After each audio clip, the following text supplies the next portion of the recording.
Ulonka tabati yada to ye kuma daifa. Inu to ye ko je love bipa. Oba tala, oba takutakun.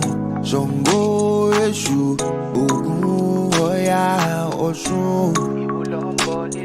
Kini sheshe, tan she nile yo. O jelo jara.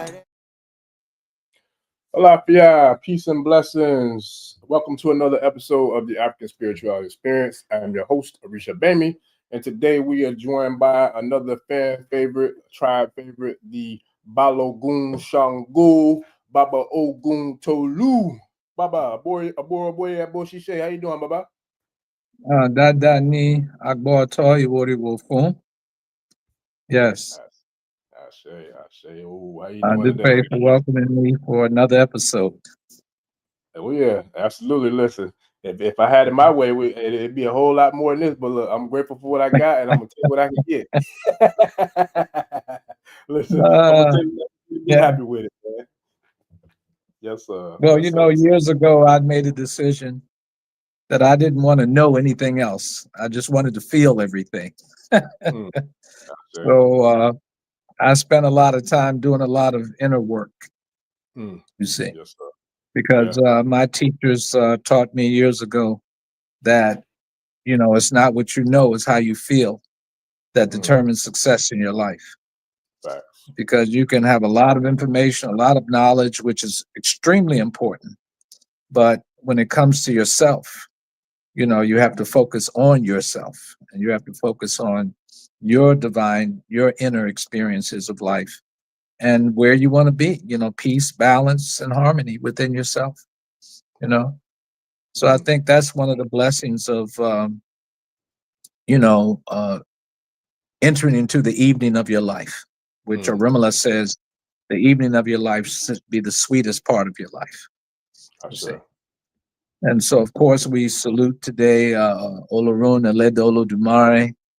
And I want to start off with a verse in Ejiogbe that came out of Dr. Wande Abimbola's book, The Literary Corpus, Ifa Literary Corpus.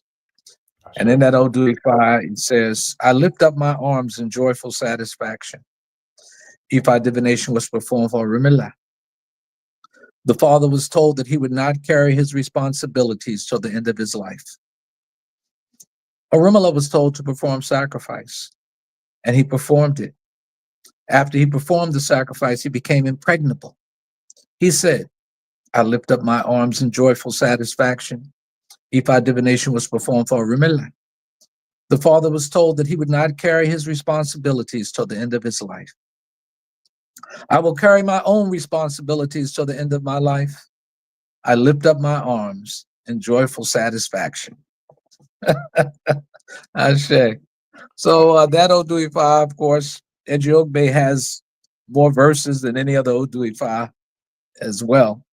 And it's such a beautiful Odu for those of us who are in the evening of our lives, which many consider between mid-50s onward. When you get to a part of your life where you feel fulfilled, you're looking for fulfillment. That's what we're really searching for. We're not only searching for comfort and material gain, all that's fine and dandy. But if you don't have inner fulfillment, then, you're really not where you could be, because that's what it's about. It's about the energy that's flowing within you. It's about the energy that's expressing itself from your inner core outwardly to the world. So that's why I love that Odu Ifa in Ejiogbe. Ashe. Yes. Yes, sir. No, that's what's up, Baba. And that it's funny that you said that just what you just said about the inner work, inner work and working on self. That was the topic of discussion I had yesterday with the Young Kings. And it was dope, man, because it started out a little, a little slow, trying to get them to tap in, all of them anyway. But then once they did, it was powerful, because one of the things that I was speaking about was, self-love, and learning how to love yourself. And that's something that even me, somebody who I'm 45 now, I've shared, many times that I didn't know how to truly love myself until I was about 35, 36, and it wasn't nothing Yeah. like I had low self-esteem or, what I'm saying, I didn't believe in myself, didn't have confidence. No, it wasn't none of that, but it was just like, I was never really shown or taught, how to love myself, like how to look in the mirror and, show value and show appreciation and giving thanks, to who and what I am or what the creator blessed me with. You know what I mean? I give thanks for all those things, but it was different for giving, self-love. And so when we had that conversation yesterday, it was dope because, I mentioned to them that I loved them, and then I asked them, I'm like, how many of y'all have another man, who has a positive influence in your life, tell you love you, tell you that that they love you, and nobody raised their hands. That's what was dope is that Baba Efunyemi was there, and I remember like 3-4 years ago he said it to me, and it kind of caught me off guard because I'm like, yo, we're not blood related that I know of, but the fact that he said it caught me off guard, but in a positive way though. Like, yo, that was dope, man. I love you too, bro. And it really got my wheels spinning to be like, man, that's something that I need to normalize. We need to normalize being able to look at each other and tell each other that we love each other and not feel no type of way, because that goes back to what you stated about the inner work, because if you love yourself and you're secure enough in yourself and your manhood, you don't have no problem with telling another man that you love him, because you're looking at another version of you. So it's dope that we're starting with that, because I feel like that's something that we need, in our whole community, or hell, the globe for that matter, but especially us, as Black males, we need to uplift and support each other more. So forward to that. Yes. Sir. Because there are different levels in every spiritual tradition. You have the basic level, which is the basic level of truth, which is for the broader community, for everybody. Then you have another level that's for people who are more searching, for this peace, harmony, and balance, that we're all looking for. So you can say that the first level is material. People, the mind is always looking for security, all the time. And that's why religion or spiritual practice is so enticing, because it offers at least mythologies and histories and all these various things that we can cling to, that will give us a sense of belonging, a sense of security. Because in truth, we know less than we think we do. Oh yeah. I mean, it's a lot that we don't know. We are trying to tap into this, this divine, etheric, Akashic record, where all this knowledge is supposed to be. And some people have tapped into it somewhat. But in truth, we really don't have the whole picture anyway. So we try to put things together in a puzzle-like manner as we go through life, and we come up with better ways to say the same thing, really. We learn from our elders, and we stand on their shoulders, and they've given us guidelines and sayings and wisdom of extreme importance. But in actuality, the time that we spend here on this earth doesn't often give us, the whole picture. That's why it's better to feel than to know, because one person cannot know it all. You have to feel it. You can feel more than you can know. It's like the wind. You can't see the wind, but you can feel it. Oh yeah. So And that ability to pick up energy and vibrational frequencies will give you more to harmonize your inner self than anything that you have in your head. That part. So that, in other words, there's a difference between being smart and intelligent. Because intelligent already indicates intelligence, that which comes from within. And so that's why the heart, which is said to be the instrument of feeling, is always prioritized in sacred iconography.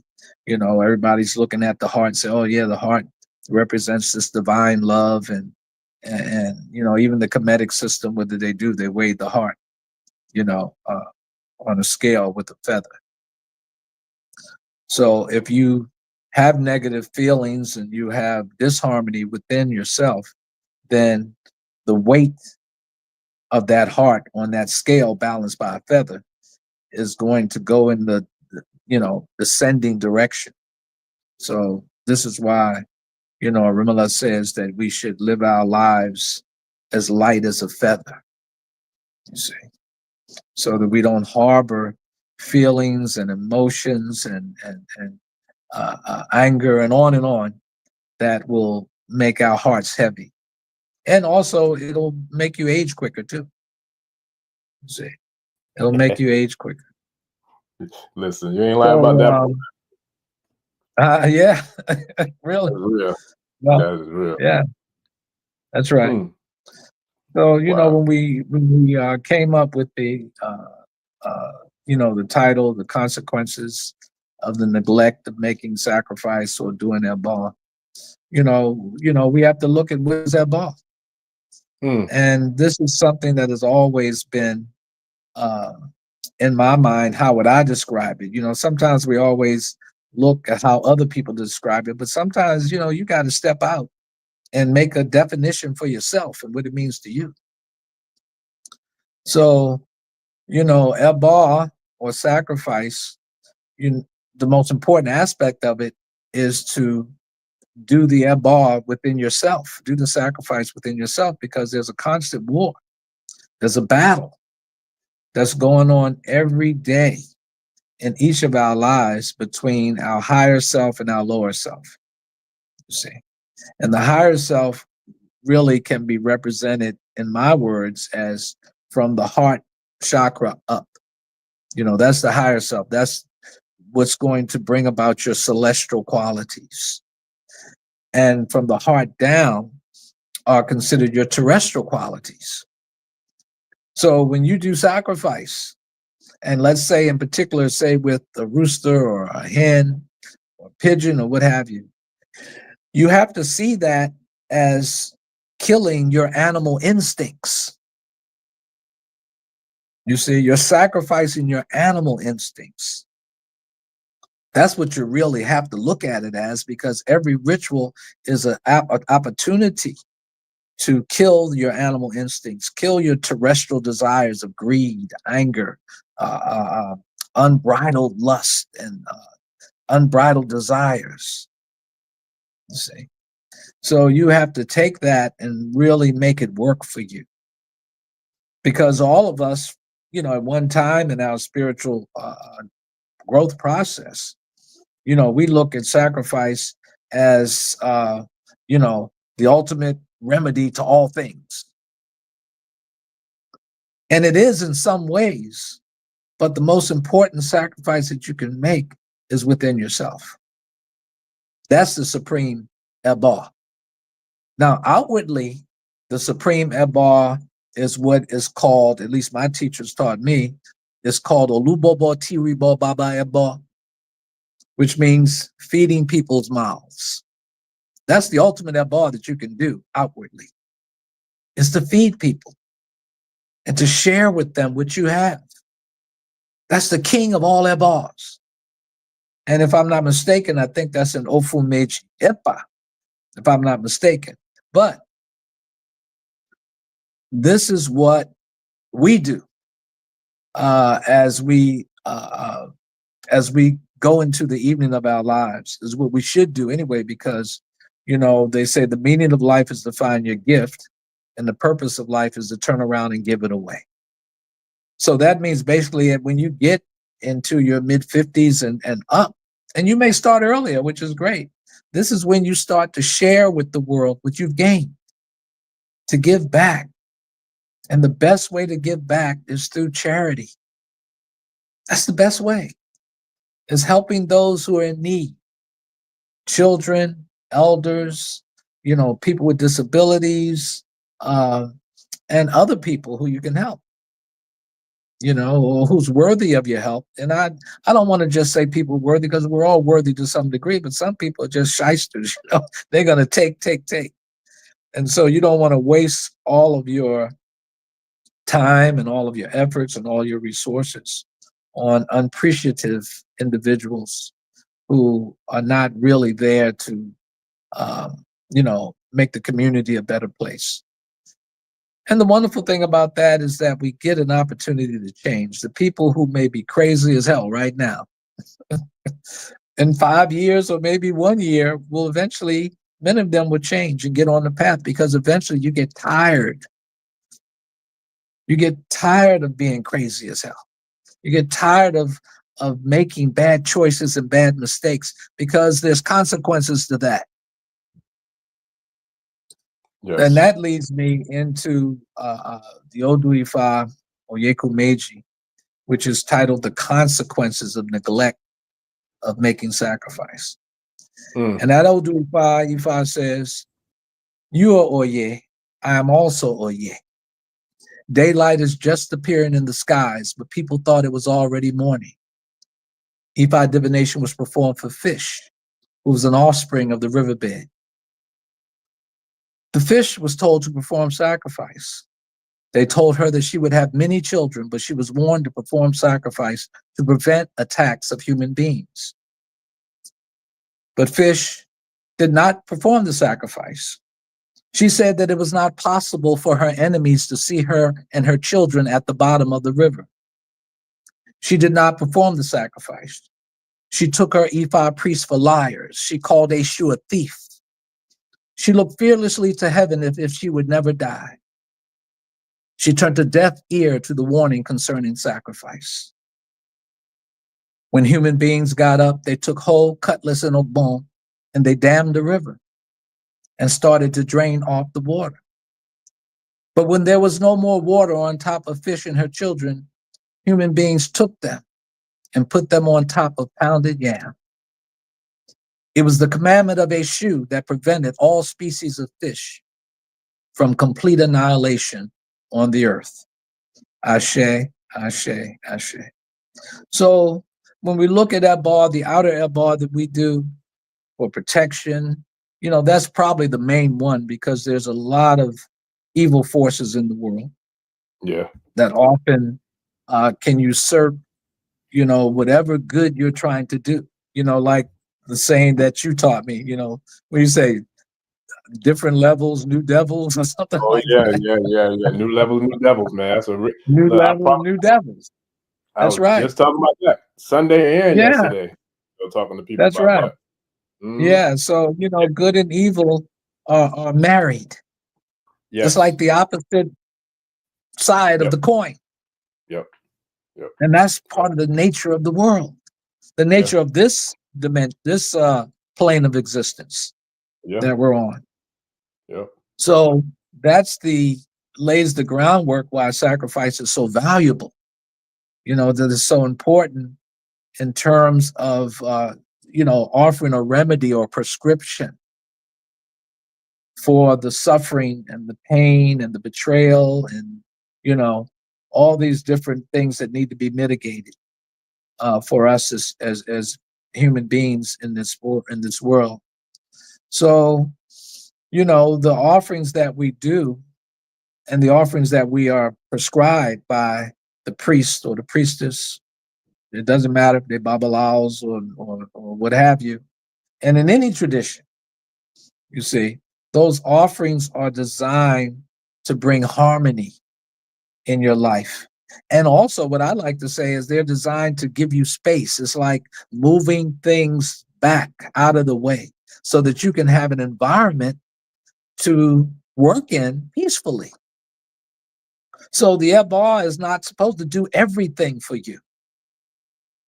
But what it does do, it changes the vibrational frequency and the energy in the environment so that you can work to achieve the goal that you originally did the Ebar for. So things are not going to automatically drop out of the sky and give us the rewards that we seek for whatever reason why we're performing Ebar. Because just think of it this way. Think about all the sacrifices that you've made, and think about the people who've been in the tradition longer than you. They're doing all kinds of Ebar for everything. If Ebar worked all the time in the way we thought it was going to work, we'd be flying high, baby. You know, we would have achieved everything and beyond our dreams. But you don't achieve your dreams without work. You don't achieve your dreams without putting in the sweat, whatever that looks like for you. Now, there's some people that may have been born with a silver spoon in their mouth. You know, of course, they say before we come to earth, you know, you choose your destiny, you know, and in choosing your destiny, you also have to choose your ori. And if you rush too fast and choose an ori that's cracked, you know, I forgot the place, Ajalamo, I think it's called.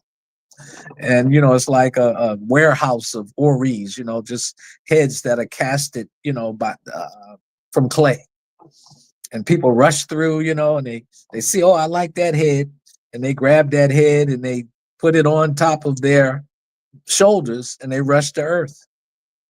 But then there are some people who take their time and they pick up that head that they like and they turn it around and examine it for any deformities or any cracks, you see. And so after they're satisfied, oh, this is a good head, I'm gonna take that. Well, these are the people that come to earth that it is said they've already done a lot of their sacrifices on the ethereal or the astral plane before they even came to earth.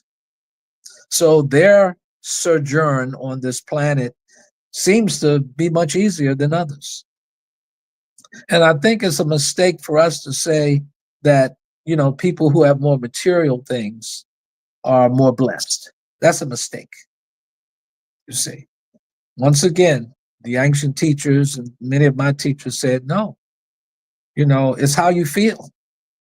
Because you can be sitting in a $10 million house or, you know what I'm saying, have 6 cars and even have a wonderful family.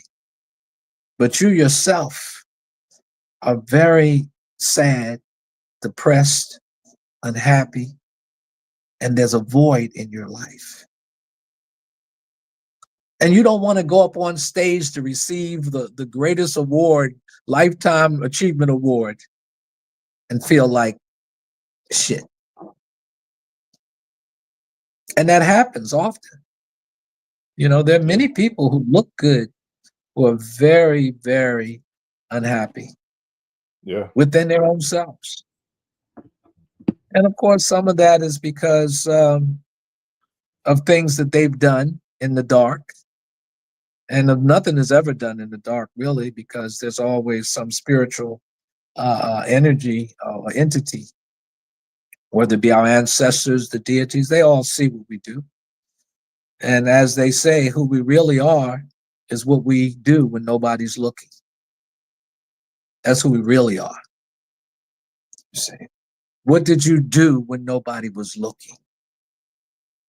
You know, many of my students, my godsons and daughters, you know, some of them are in prison. You know, I work with incarcerated people. And I always tell them, you know, they say, why, Baba, why did this happen? I did the above. I said, a lot of times it's because, you know, it's because of what you got away with is why you're in there. It's not necessarily what you got caught for. It's what you got away with. And that goes for all of us, whether we are incarcerated or not. You can be incarcerated within your own self in prison because you've made some very serious mistakes that no one saw it. Or nobody saw it. Yeah, you're right. Nobody. The person who saw it didn't have a body. Mm-hmm. They were in spirit. And so they always know that we can't, or we should always know that we can't get away with our thoughts, honesty of thought, you know, honesty of speech, honesty of behavior, all those types of things are recorded. They're recorded in the etheric plane or the Akashic records, everything that we do. So to be able to practice, you know, self-sacrifice, sacrifice your lower self, get rid of that aspect of yourself. You know, even in the Bhagavad Gita, there's a war. There's a fictitious war, a particular area or a field of activity that they call it. But the field of activity is life. And the war is between, some of you have may seen this before, Arjuna and his relatives. And Arjuna is riding a chariot, and he's holding 5 horses, on the strings. And the 5 horses represent our sense, the 5 senses. We have many more senses than that, but it represents the main senses of taste, touch, sight, hearing, and smell. And so Arjuna represents the mind and the mind's ability to try to control the senses, you see. And Krishna, who's sitting above Arjuna, is trying to guide him because the mind is blind. All the mind does is pick up the information, but you have to have discernment on what to do with that information. So many of us go through the outer ritual, whether it be initiation, whether it be ceremony, or what have you. And we're really not taking it deeper enough to realize that this work that we're doing, we're supposed to be doing internally. Because what you're trying to achieve is eternal emancipation, internal freedom, eternal freedom. And you only do that within, because this is a transitory world. The thing that the beautiful is one of the Odu Ifas to talk about the time when Rimala was contemplating what was going on in the world, and Orishas were annoyed because Rimala wasn't sharing with them why he was suffering like that, or why he appeared to be suffering in his thoughts. And Rimala kept telling them, "Oh, you wouldn't understand. You wouldn't understand what I'm contemplating." And they begged him, "Oh, Rimala, tell me, what is it?" So Shango, went to Arimala's house to bring some kola nut and offer him, his Ifa, some kola nut. And Arimala had this beautiful woman sitting there. I mean, she was beautiful. And Shango couldn't hold himself together because he was so busy looking at the woman that he kind of forgot about why he was there to do the offering to Arimala's Ifa. And so, he said, "Arimala, can I have this woman?" And Arimala said, "Sure. Yeah, you can have her." So Shango was able to, secure the woman, and he went away with the woman, not realizing that this beautiful woman that he received that day, years from now, would become a very old and elderly woman. And I think that Odu talked about the beginning and the end of any matter. Do we know what the beginning and the end of any matter is? You see. And so each Orisha, Ogun came in and he brought a Rimala kola nut, and he saw this beautiful sword. And the sword was beautiful and shiny, and he couldn't even contain himself. Before he asked Rimala, could he have the sword? Forgot about why he was there to make offerings to Rimala's Ifa. And Rimala said, "Yeah, you can have it." Not knowing that that beautiful, shiny sword one day is to become rusty. So on and on, these types of allegories and metaphors that we use is trying to remind us that this plane of existence that we're on is transitory. We don't stay here. Nobody stays here. None of us stay here. We come in like a new leaf in spring, and we go out and fall. And we fall off that tree, fall off that branch, you see, back into the ocean. I think, what was it, Professor Kwabena or Kabana? Yeah, Professor Cabernet. Cabernet, yes. He was saying about, how he talked about this cosmic consciousness is the ocean. Mm-hmm. And, the way that it was taught to me that we are the waves that come out of the ocean, individual waves that come out of the ocean. Mm-hmm. But as that wave gets higher, then we become detached in some ways from that source. And that's when the ego jumps in and says, "Oh, look at me. I'm rolling. I'm getting bigger. I'm getting higher." But eventually, that wave is going to crest, and it's going to begin to descend. And as it descends, then that really represents the evening of your life approaching, and you realize that you have more time behind you than you do in front of you. And you start contemplating your descent or your return, let's put it that way. Your return back to the source, which is the ocean, to become one again with, quote unquote, the Father, as they say, biblically. So these cycles of life, it's so many sacrifices and ebars that we make, while you're on this plane, while you're on this physical plane. And the reason why you're doing it.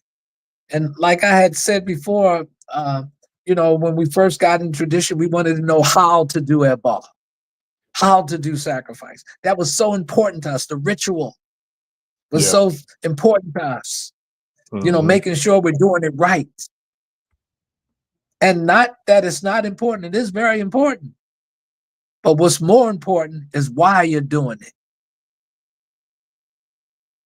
Ask yourself, why am I doing this? What is the intent behind it? Are you just trying to achieve one finite goal? Or do you really want to grow spiritually? Because once again, when you leave here, you don't take what you have, you take what you gave. You see, it's all about your feeling. That's your vibrational frequency, is what leaves here with you. And that's what kind of spirit you're going to become. That's exactly what kind of spirit you're going to become. So you have to play the long ball. You're looking for eternal truths, eternal growth, so that you can be prepared for the next plane of existence or dimension, if you're lucky to go there. Because as I was taught, the plane of existence is an environmental or atmospheric condition. You see, like here on Earth, we breathe air, we drink water, what have you. But when you go to another dimension, and that's another whole level, you see, of spirituality. And if you're fortunate enough to put enough time into working on your internal self, then you can graduate to that next level. You can graduate to university level. You can graduate to even a higher level. And there you can fit in with the souls that are already operating in that dimension. But if you go there haphazardly, they're going to send you back, and you'll come back to this earth as a rogue spirit. You see, somebody who came to do harm to other people. Somebody who came to try to impress people with how smart they are. But once again, there's a difference from being smart and intelligent. A child can be smart. You see? Listen. I mean, we see it all the time. When we go to Nigeria, what happens? You see 7, 8, 9, 10-year-olds who can chant more Ifa than any of us can. Oh yeah, I saw it firsthand when we was in Ilobu. Exactly. You know what I'm saying? But then the next day, you see their parents whipping them with a stick. You know what I'm saying? You know what I'm saying? So I'm like, come over here, get your behind over here. Do this, do that. Listen, you done dropped so many doggone bombs and jewels. Look, I'm taking my notes. I'm trying to keep up with everyone I want to ask a question on, because you dropped so many of them. But shout out to the tribe first and foremost, because they love it. Like, shout out to Tara. She said this is on point and something she's been meditating on for a while.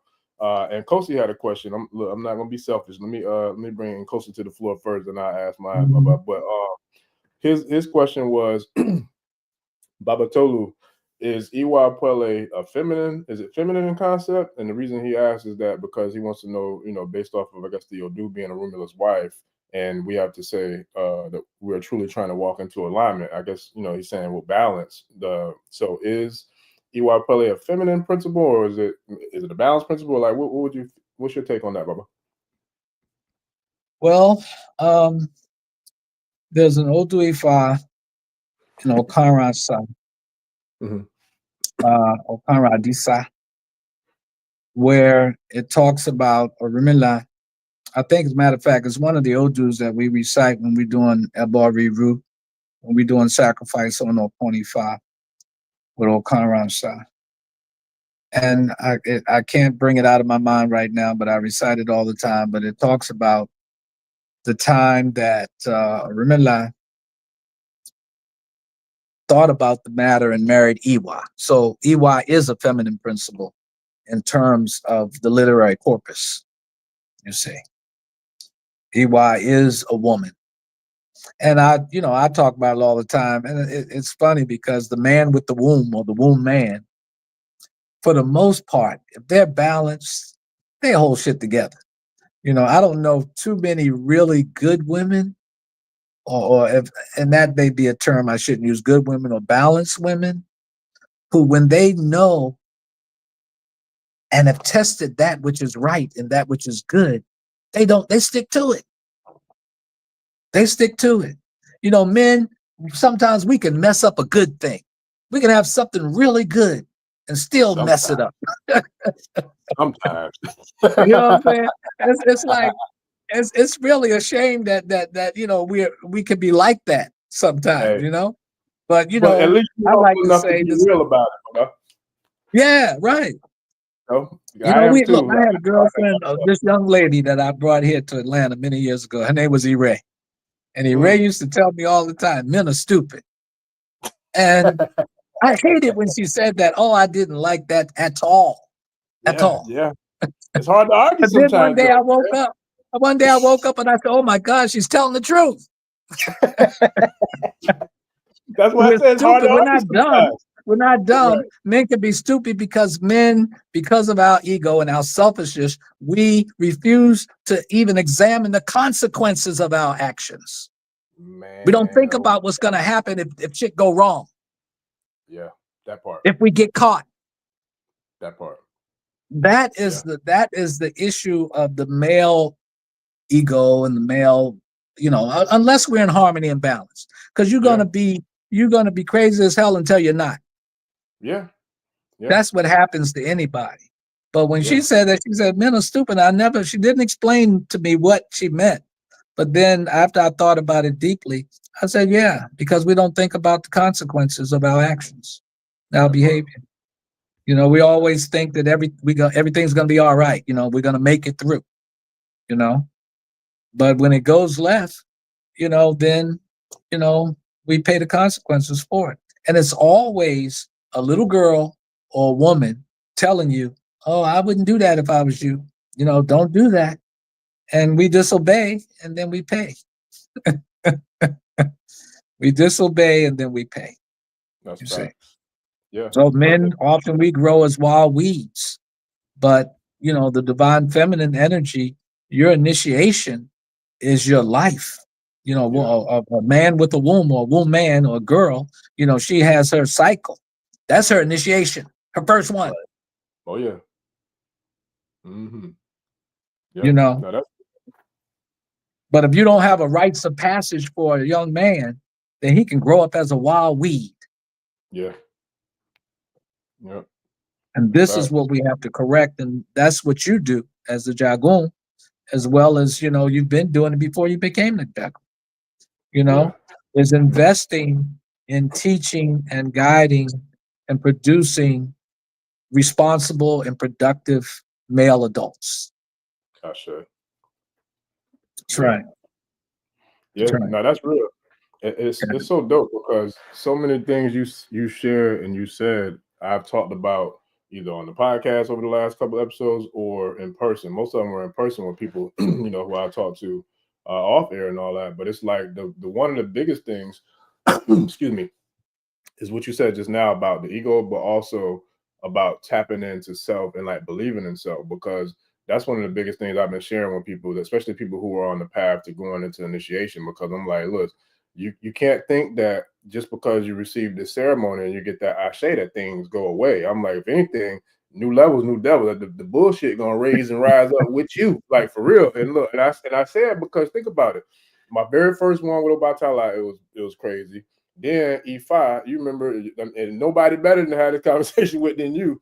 But E5, I got pretty much forced into missing my flight on some BS that wasn't my fault before going. Now, mind you, and that's where I give thanks for, like you said, that shadow work and working on self. Because the old me 10 years ago, I don't believe I would have had the emotional intelligence and the patience capacity to handle that situation. I did, because I know that energy, that other energy, you know what I'm saying, that I don't want to get accessed by anybody, because that's a different kind of energy. And it's like, but it's destructive. That's a destructive energy. And see, I don't want to ever allow the destructive energy to take control over, the ability to build, you know what I mean? And it goes back to even shout out to Baba Stars, because he shared with me the fact that men, we are the projectors, you know what I'm saying, of energy, or ashe, or whatever, even down to the biological aspect with the penis or the phallus being, you know what I mean, the outer, going, and then we produce and shoot to. And then he was like, the feminine, the womb, the woman, the vagina, the female, they're receptive, you know what I'm saying? They are the receptors. They receive the energy. They receive, all that. I was like, man, that's dope. The way he broke it down, because I had never thought about it like that. Yes. But it's a real thing. So with you, Baba, being, which one was you first? Was you an Ogun priest first, or was you an Egungun priest first? Which one did you go through first? No, Ogun priest. Okay. Yes, Okay. yeah. That was 1980. Okay. 1980, yeah. That was Ogun, yes. Okay. And Ogun came into my life in order to help me rid from my consciousness the fear of death. I was afraid of the spiritual world, the invisible world. And I think I had mentioned before, I'm from Baltimore, and I lived behind Baltimore City Cemetery. I used to play in the cemetery all the time, and I never put two and two together that I need to keep my behind out of the cemetery, so them spirits wouldn't come and chase me at night, while I was sleeping. But Ogun gave me that courage to not fear death. And it wasn't just death. It was, we always concerned about how we're going to leave here, what kind of death we're going to have. And it's a natural phenomenon that I'm sure every soul has gone through as that time approaches, or even, as they grow and contemplate those kind of things. But, I went through my ritual and that ceremony of mine. Interesting enough, I overheard, my godmother and my godfather talking about my death, but they were talking about it metaphorically, what I'm saying? I didn't know that. But, they were saying, yeah, when he dies, da, da, da, da, da. But they were talking about the death of my old self and me being renewed through my initiation, which, of course, initiation means beginning, to initiate. And, we got to remind all initiates, whether they were initiated recently or 5 years ago or whatever, or 20 years ago, that represents the beginning. And sometimes the beginning can be very rough. It can be very rough. And because I thought I was going to actually die, physically, then I made up in my mind, as I looked around, I said, well, these other priests, they did it. They died. They look fine. So I'm ready to die too. So in that way, I feel like I gave my life for Ogun Ashe, because I honestly, within myself, was ready to leave this earth, or leave to die in the sense of what we perceive as death, so that I can be renewed as a son of Ogun, and that Ogun would enter me, and then I would be renewed, and I would be this new person. And because I didn't want to be no Negro no more. I didn't want to be a Negro no more. So I wanted to be an African man. And so that's what my initiation did for me. But everybody's got their own experience, you see. But you cannot spread your wings fully. Anybody cannot fully spread their wings if they're afraid of death or dying for a cause that's righteous. That's what makes you a man, is that you're not afraid to leave this world to protect those that you love or to fight for that which you hold sacred. And that's what military men do. Yeah. That's what people, not only just military men, but men who are sincere, they put their life on the line, baby. That's what we do. That in itself is a very serious step toward elevation. And it's been said before that a man on the battlefield dying for a cause goes to a higher level of spiritual attainment. Because what did he do? He sacrificed his life on this plane for others. There's no greater sacrifice. I mean, they said Jesus did it, but so does the warrior do it. So does the policeman do it. So do the common man will do it. Yeah, the nurses. That's right. Except when you do it on the street, you're considered a murderer on the street. Right. Or righteous execution. But do it in the military, they're gonna put all kinds of ribbons on you. Honors, yeah. Give you honors because you got so many kills. Right. Come on, man. Let's talk about it. Yeah, and that's all about perspective, because this is beautiful how this is like at least the fourth or fifth time the last week or so that this has happened with this alignment, like these divine alignments, because even that part was something that I talked about yesterday, because it's like sometimes, when we have, especially young people that feel hopeless, or they don't have the best, environment, so they don't have nurturing, because that's your population too. So it's like, I get that, and I can relate to that, like feeling like F it all, you know what I'm saying? And if anybody cross me, you can get whatever, like, you know what I'm saying? So I can relate to that. But I think the beautiful thing about it, all this, is like to be able to, the way you've been doing your work, for how long you've been doing it, and me is still a baby in this, but there's nothing that I love more, and I told them that yesterday too, than to see the transformation happen right before my eyes. To get somebody when we start talking in the beginning of class, and they're looking at me like they want to fight, you know what I'm saying? But then saying something to them, or resonating with them, saying something that's real and relatable and authentic, you know what I'm saying, that resonates, it can get somebody to kind of really open up and like really feel comfortable, with being themselves. And I think that's something that when you are a person who has that ego, or a person who has that me, you know what I'm saying, that cocky or that arrogant superiority aspect, the factors about you, you're not going to be able to connect and touch people like that, because people can see that and they can feel it, you know what I'm saying, they can read through it. So I think it's a divine select few who have the ability to rise to the levels of like a Balogun, Shango, or, you know what I mean, like a, HRM, you know what I mean? Like, it's like one of those things where you still have to remain humble, because you can't never put yourself ahead of the people that you're supposed to serve. You know what I'm saying? A king is supposed to be somebody who serves, not somebody, you know what I mean, who's looking down on the same people that he was sworn to protect, you know what I'm saying, and serve. So it's like, that's where that whole ego and humility and all that comes into play, from my perspective. That's right. It's true. And, look, another important thing, which may be the most important thing, is that men, the African male, black male, we have to practice honesty. You know what I'm saying? Let's be honest and truthful. That part. And, what I get from, the divine feminine energy is that, that's the most despised thing that women dislike about men, is our dishonesty. Yeah. We won't be truthful and tell the truth.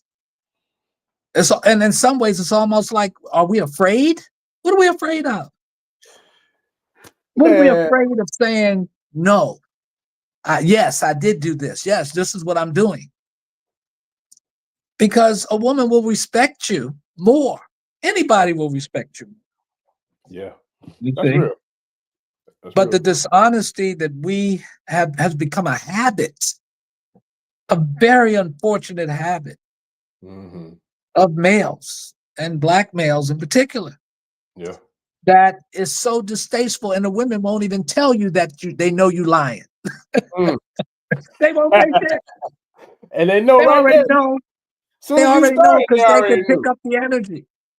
Yeah, they just sit there and look at you like, Yeah. Keep on going, Negro. And so that's what happens because she didn't call us out. And then when she called us out, we get mad at her. Like she did something. Like she did something wrong. Yeah. Wrong and By strong. calling me out for something that I know I did. But because she was not there physically, then we think that she can't perceive it. But let me tell you something, baby. As Orumala said in Ogbe Otura, women are the secret of the world. And they working on a whole nother, like my wife told me, they are multi-dimensional. They working on a whole lot of different levels that most men are unaware of. And so if we just make up our minds and shit, I'm gonna be honest, then we have no idea of how joyful or how happy or what that woman is willing to do for us. Because every woman desires an honest man. Everyone does. It's so real too, Baba. Because I'm gonna tell you, like, this is something that I've shared, especially with young people, but people in general. For me personally, like everything that you're saying, I can relate to because all my I say from maybe like 9th grade, I was like maybe 14 in high school, I think, or let's say middle school, all the way to I was like 26. I think I was about 25, 26 before I ever had my first real relationship that I committed to. You know what I'm saying? But all those years prior, I never committed because I knew I wasn't ready for a relationship. You know what I'm saying? So I just kept it real and kept it 100.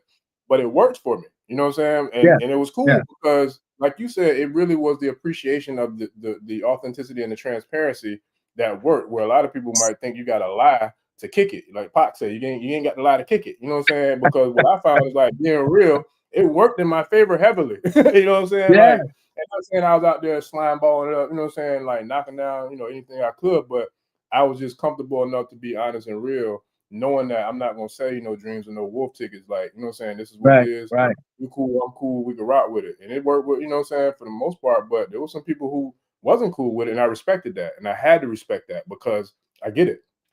But at the end of the day, it's like, it still went a lot further because there was times when they might not have been with it at first, but then Mike came back. At least he was real, you know what I'm saying? At least he was honest, whatever the case may be. But I think that comes back to us like loving ourselves and respecting ourselves. Because if you love yourself enough and respect yourself enough, you don't have to commit to a lie to like influence somebody else. Just be who and what you are. And if they're gonna roll with you, they're gonna roll with you. If they're not, then they're not. But be real about it. Yes. Be real about it. That's right. Yes, sir. And it's all relative to some degree because some of the great masters said that, truth is not truth if it destroys somebody. You see what I'm saying? So if if you tell the truth to somebody and it'll expose something that will be devastating to them, then it's best not to say nothing.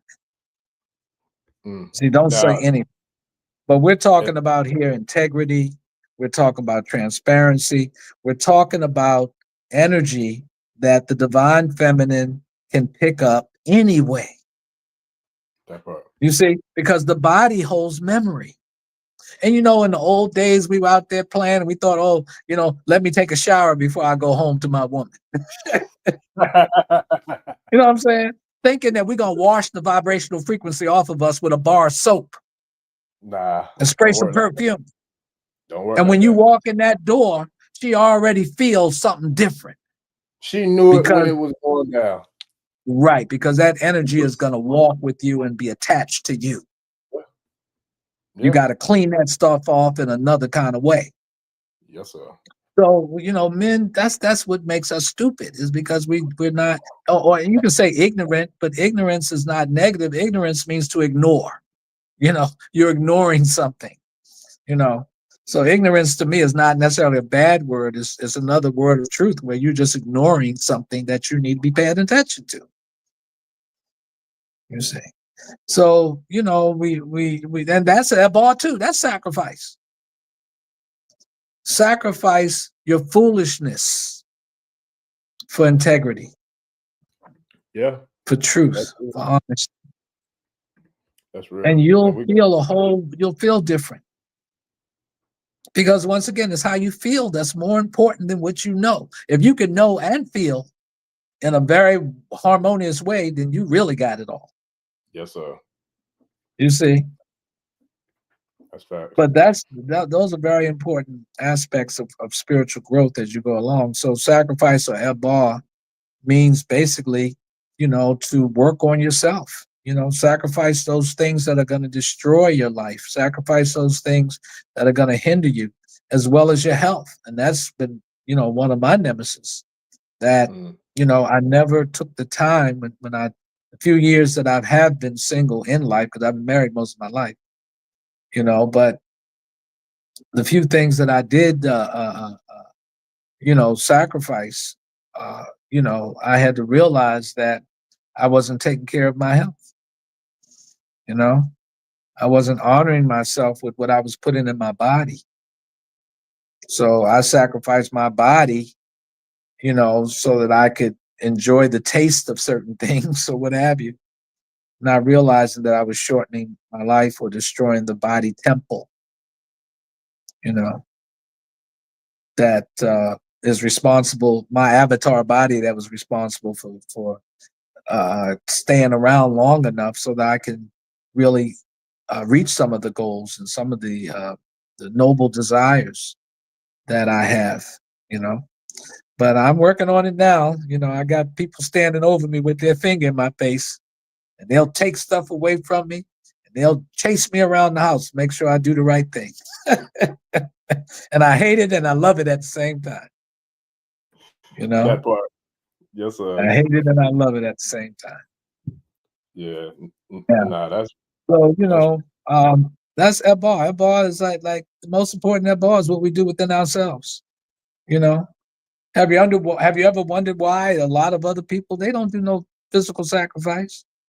Right. And it look like their life is moving fine. But we chose this path. That's why they said this path is not for everybody.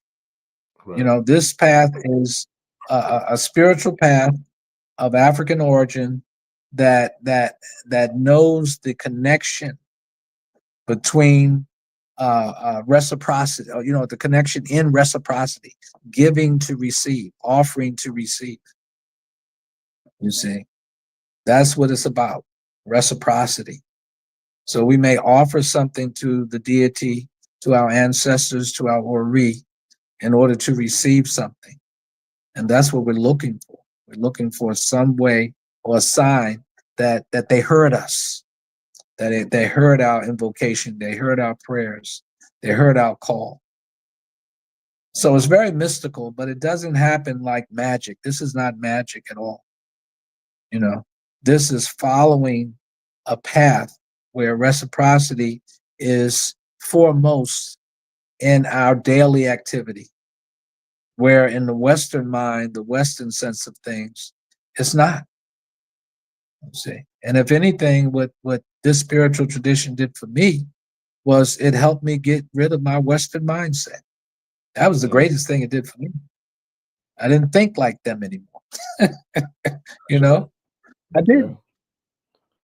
And boy, was that wonderful to feel good about in your own skin.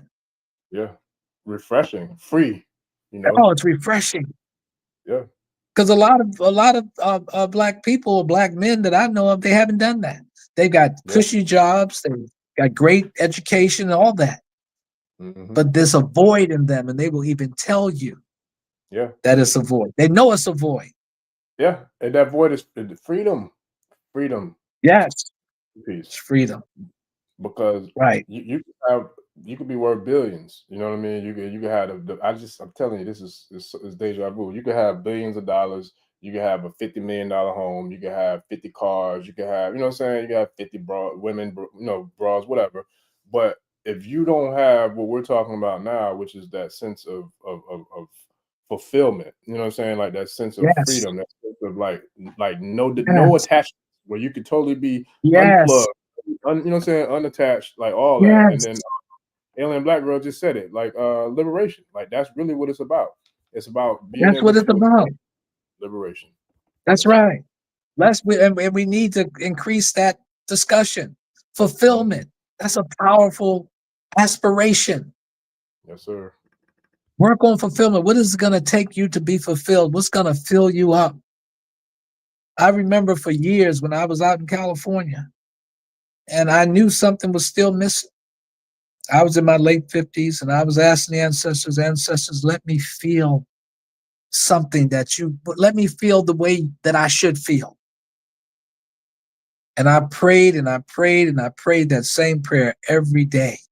Ancestors, please let me feel something because I know there's a void here. I need to feel it.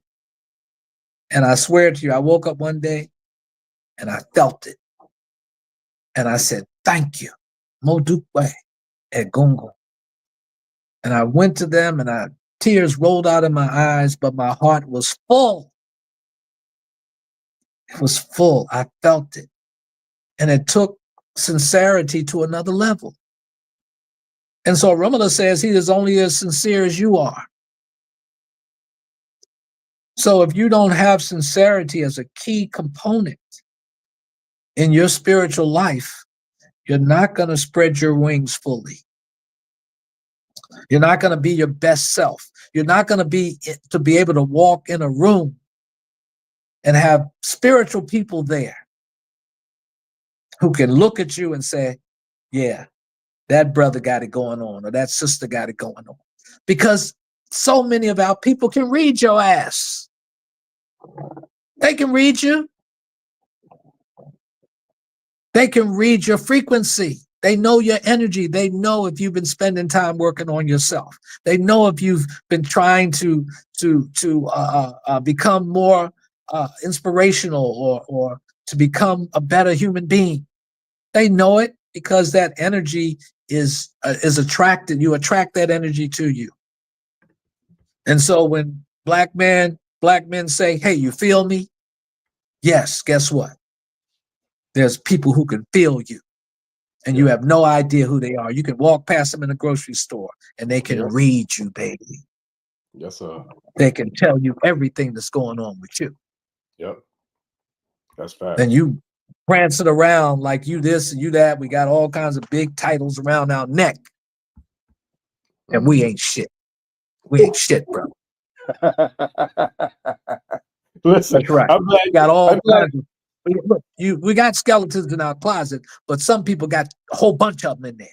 Some people got cemeteries and graveyards, man. They got They got a cemetery in there.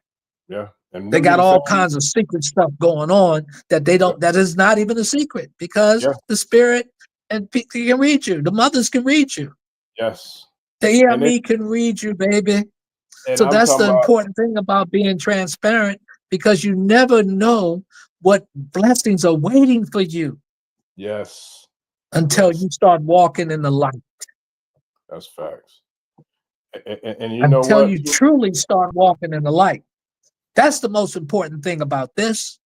It's not Yoruba. It's not Akan. It's all of them. And I just want to throw something out there. We need to start looking at the Igbo tradition. We need to start looking at the Igbo tradition, because the Igbo tradition is powerful and beautiful. Yeah. Their traditional spiritual practice is just as beautiful as Ifa. But they call it Afa. It's the same thing. But it has some beautiful concepts in it. Yeah. So, you know, that's been something that has interested me a lot more in the last year. Is looking into the Igbo tradition. And, you know, of course, in Yoruba land, the Igbos and the Yorubas have a history, and they don't always flow as nicely as we would want it to. Yeah. But, you know, we're a different kind of people. We got Igbo blood in us too. Yeah. Well, was teaching me a little bit about we got Yoruba blood, we got Akan blood. You know, we are a Pan-African for sure in our biological makeup, the blood that runs through our body. So don't ignore it. Don't ignore the Igbo tradition. You know, I think some of you need to take a look at it deeply and bring it out so we can all enjoy it. They've got some wonderful concepts and practices there that I'm incorporating into my spiritual practice as well. You know, but ultimately, the whole thing behind all of this is, why do we do it? It's not that how we do it, but it's why. What's going to elevate you so that you sacrifice the lower self for the higher self. You've got to win that war, because this war that goes on between in the bodily field and in the physical plane is the war between good and evil, and sometimes between neither good nor evil. you know, it's like a gray area in between. And you got to win that war. You've got to slay as many weaknesses, human weaknesses, as you can as you go through life. And if you live long enough, you'll have a chance to come out on top, where you fully outweigh the negative energy or the negative qualities with your positive qualities. But then you can't slay them completely. They're going to be there. You can sublimate them, but they're always going to be there, because sometimes you may have to pull something out of your hat, to defend yourself. You may have to do that every now and then. Look, depending on where you're moving and how you move, you might have to do that a lot of times, and then. Yeah, but that's why you got a Shuodara, baby. Listen, that's facts. Yes, sir. That's why you got the Odu Oshio Torah. Yeah. Mm-hmm. I had a godson once. I threw Odu on him. Oshio Torah came. I said, "Oh my God, this guy's an executioner." Mm. And Eshu gave him the license to execute. And this is because there are some souls that are incorrigible. That means they can't be helped. They can't be saved. They can't be changed. Wow. Somebody's got to take them out. And it's not like, okay, you can walk around and say, "Oh, I need to take this person out." No, it happens sometime in conflict. And you wind up having to defend yourself, and you have to take somebody out who's going to do some harm to some innocent young girl, or innocent young boy, or innocent person. And so there's an egbe of men who are warriors naturally, and they ain't scared of nothing. They ain't scared of nothing or nobody. They will execute you. Yes, sir. Yeah. And so wouldn't you rather have them on your team? Yes, sir. Than not? Yeah. And this is how military men look at war. That's how they look at it, just part of it. And we don't want to think about it sometimes, because we're trying to live our life and go to work. But there's somebody out on that battlefield, baby, getting shot at and getting hit by them bullets and bombs right now as we speak. Mm-hmm. Yeah. Yeah, that's real, man. And that's the real thing. That's the real thing. I think a lot of us sometimes I feel like, and this is even myself, I'm just being real, like I think sometimes we underestimate people too, because like everything that you're saying, we never know who a person is or what a person's going through, you know what I'm saying, when we cross paths with them.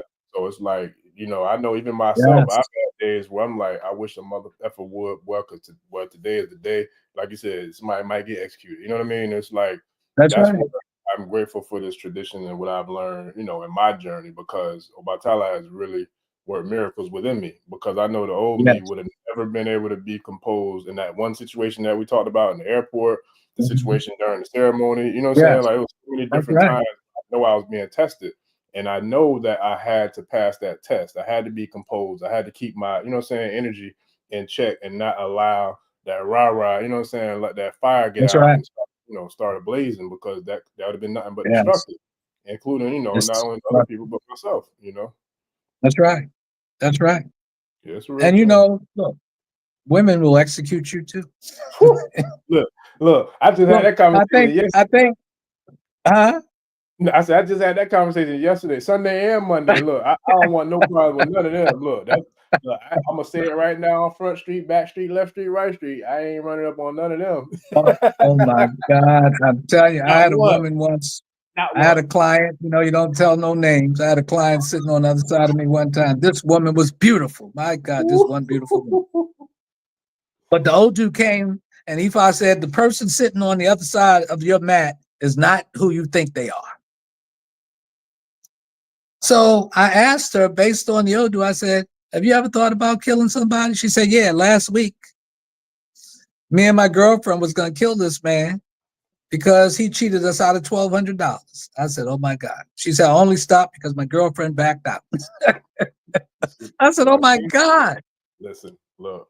So you can't look at people. You can't look at people and know. No.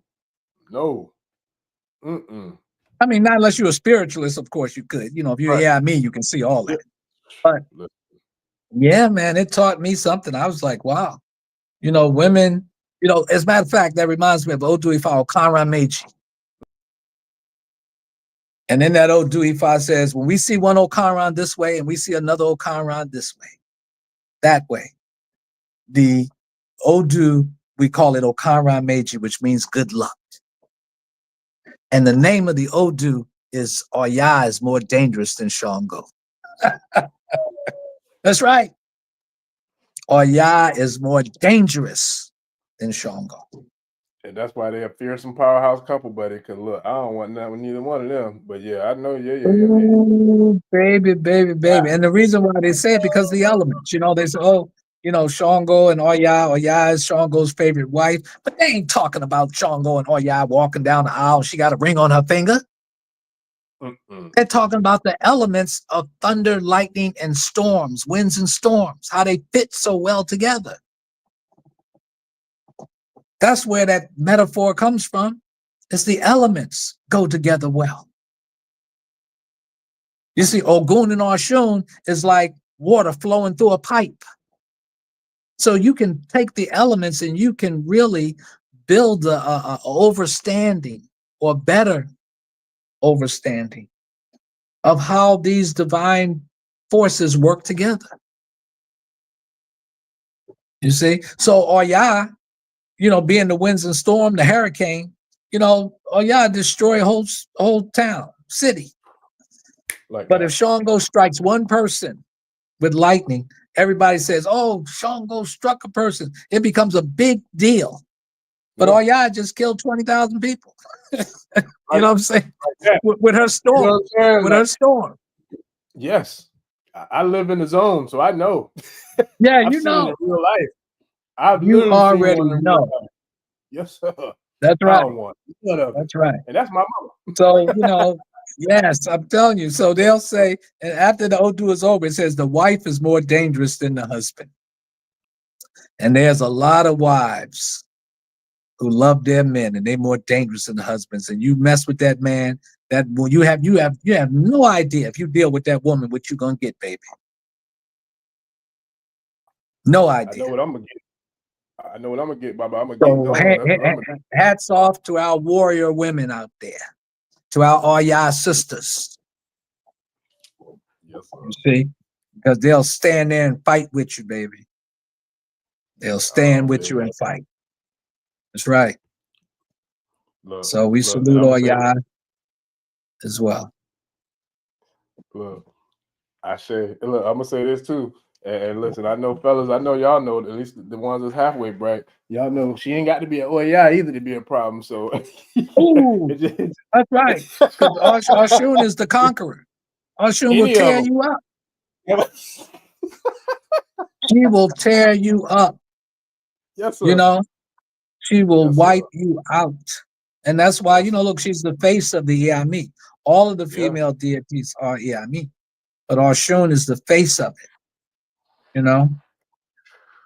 Yeah. So, you know, even though her sign is open hand, the giver, don't get it twisted. She will give you hell too. Oh, yeah. You know, in that laughter and in that smile, you know, she think about how many times she gonna cut you. Look, or and she can do that with her tongue. Oshuna can cut you with her tongue. She got a very dangerous tongue, boy. She'll whip you, beat you up.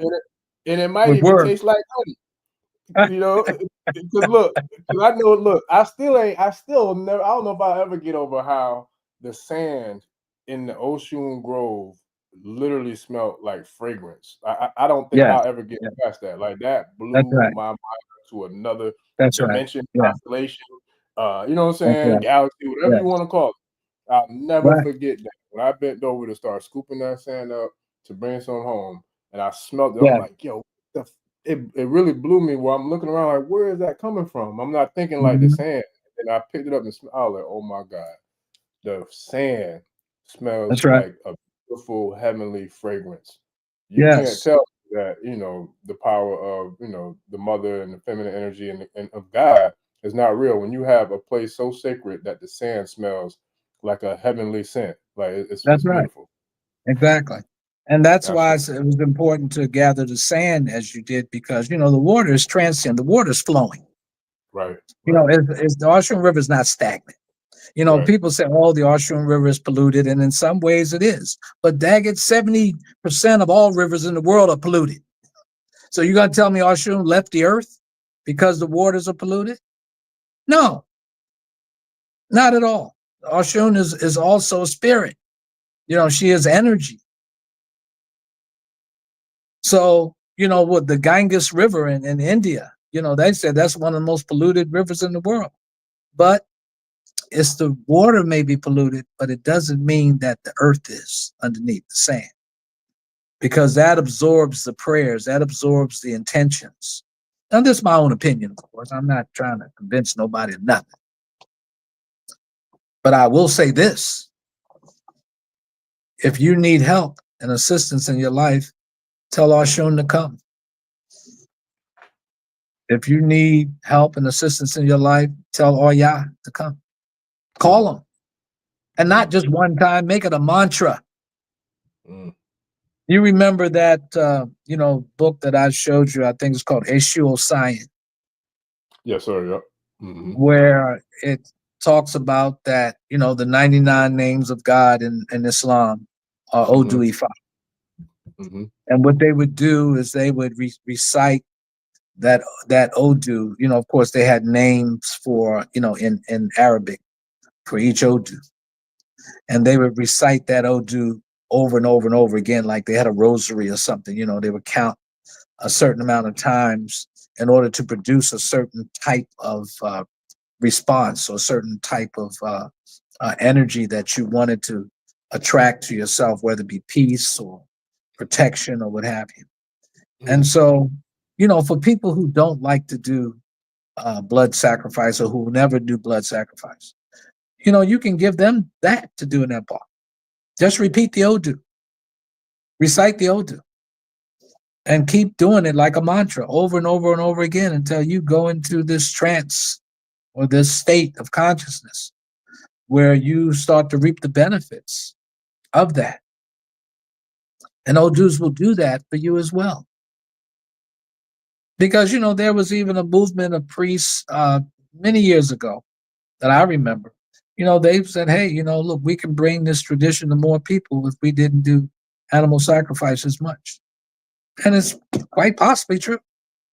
Now, that would not work for initiations and other important rituals, but, you know, look, sacrifice your animal instincts is more important than killing a chicken any day. Become a better damn person. That's what you're doing. Why are you doing it? Because people sacrifice the animal or the goat or whatever, and they be just as crazy as hell than they was before they sacrificed, after they sacrificed. Because what they're looking for are mundane changes. They're looking for something that they want to accomplish, and that's okay. That's okay.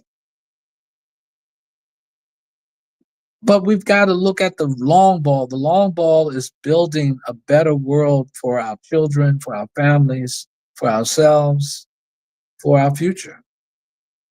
That's what the long ball is. And if we get caught too much into ethnic or tribal identity, especially when we do not realize that, you know, the melanated man or woman and woman is what we really need to try to build a better community for that. You know, but, you know, once you get to the continent, then, you know, you've got all these different ethnic groups, and they've created their own cosmology. And they could be 5 miles away from each other. And they got a whole nother spiritual tradition going on that they hold sacred. So what do? You know, we have an opportunity here as Africans in the diaspora to knit all that together, to take the best qualities and the best expression of divinity and the best rituals and ceremonies and knit it together. Right now, what unites us fully is the giving homage to our ancestors. That's all over the continent. You know, that's all over. But we have an opportunity. That's why I say we need to be Pan-African spiritualists in that way. You know, of course, you know, they say you can be what they call it, a jack of all trades and masters of none. Some people are mastering the Yoruba culture. Some people are mastering our Khan tradition. Yeah, that's all fine and good.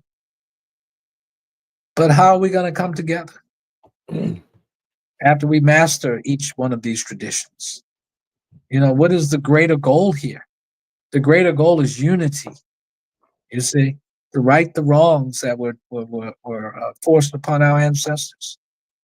So you've got this situation in Burkina Faso right now, and you know, you're seeing young people being inspired, and people got to remember over 50% of the population on the continent is 25 and younger. So they are the next generation. If you can inspire them and get them on the right track and support them, like we got, you know, 37-year-old president, you know, Ibrahim Traore. I love him. Yeah, you cannot. How can you not?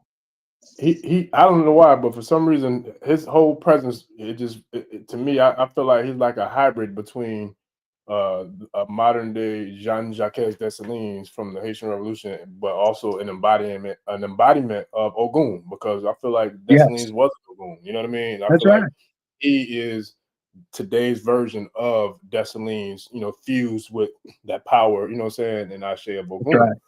That's right. That's right. Ogun is a straight shooter. You know, Ogun is disciplined at his finest. You know, Ogun can tear shit up too. But at his finest, Ogun is discipline, is honor. You know, like you said, in West African tradition of what we call the Yoruba tradition, when they went into a court of law, they swore by Ogun that they were telling the truth. Same people. Some people put their hands on the Bible. Some people put their hands on the Quran and swear. But in our tradition, in the Yoruba land, they swear by Ogun that you're telling the truth. This is fact, baby. You see, because no other Orisha acts like Ogun does. You know, all Orishas act in their own way, but Ogun is serious in that way. Nobody wants to put no iron and flesh together. You know, so if you want a serious oath, take that oath on Ogun. Take that oath on Ogun. That's how you move in that way. You see. So, you have anything else you want to mention, Jagun? Oh yeah, for sure. We got several questions. I just want listen. I told everybody. I said, look, I'm gonna bring the questions to the floor at the Bible. Stop dropping them gems. I don't want to interrupt the flow. I said I'm gonna wait until you finish, man. But shout out to Wuna, man. Wuna just came through to show love. You know, to tell you some love, man. It's funny because we was just talking about her not too long ago. Shout out to Baba Oguntolu as well, man. He had me cracking up Thursday on the live. Wuna Mar should be uploading right now, man. That thing should be going live in the next hopefully 30-45 minutes or so. Okay, I see. Yeah, we out here getting it in, Baba. So I got a couple of questions. I told the tribe that I was gonna wait so until we finish. But here we go, Baba. So the first one, Adetolu Akinlana says, can we kind of explain a little bit more about the I guess the process of shadow work? Like, can you touch on like what shadow work is? I don't know nothing about no shadow work. I probably do, but I don't use it that title. You know what I'm saying? I got you. You know what? Explain to me your understanding what shadow work is. I mean, I've heard it, but I don't want to Right. follow Yeah, no, something that I'm not too familiar with. I feel you. I'm the same way because I don't speak on nothing. I don't know either. And quite frankly, I can't say that I'm some kind of sore on it either. But what I'll say is this: I feel like this is my own personal definition or perspective of it Mhm. because I've never looked it up. I'm not quite sure exactly what they might have, whatever. But I'll say for me, shadow work is working on all of the liability behaviors. You know what I'm saying? Yeah. Like all of, like to quote you, all of my human imperfections, like me Yes. personally. So for me, I know sitting my butt down is one thing. You know what I'm saying? I know Yeah. you done told me about it. My parents done told me, you know what I'm saying? Everybody done told me to sit my butt down and chill, take a break sometime. Hell, shout out to Oloye so you can, you know, so I've been told that. So I know that's one of mine. I feel like controlling, you know, anger, you know, controlling anger and controlling rage, you know, keeping Mhm, my mhm. composure in times when people, you know, cross what I consider my line. Not, you know, I don't like to be crossed, which is disrespect. So it's like those are things that I know I feel like is like shadow work for me because I know Mhm. those are things that I'm still working on. I still got a lot of work to do, you know, to kind Yeah. of chisel and chip away at. But I do see progress and I'm grateful for that. But you know, and there's a lot of other things that I could probably think of that I would consider shadow work for me. I think Mhm. being patient with uh being patient with the process of meeting someone halfway. Like for Okay. example, my youngest young king taught me a lesson this weekend because I got frustrated in a conversation with him and I was ready to just end it because I didn't want to deal with, you know, the way the conversation Mhm. was going. But he kept going like chipping away at me like he wanted to talk about it. But I told him I respected the way he did it because he did it in a manner that wasn't like raising his voice or being disrespectful. So the Right. way he was being persistent, I was able to kind of, you know, pull myself together and like throw my frustrations away to be, you know, being willing to meet him halfway, you know, in the Yeah. conversation because he wasn't coming at me in a way that was disrespectful. So at that point, it was like I had that internal, I guess, higher self or higher frequency voice, you know, internally within myself was like, you need to sit your butt down and shut up and listen this time because what he's Mhm. saying, you know, is worthy of listening to. You can't just brush it Yes. off because the conversation didn't go your way. You know what I mean? So it's That's right. like things That's like right. that.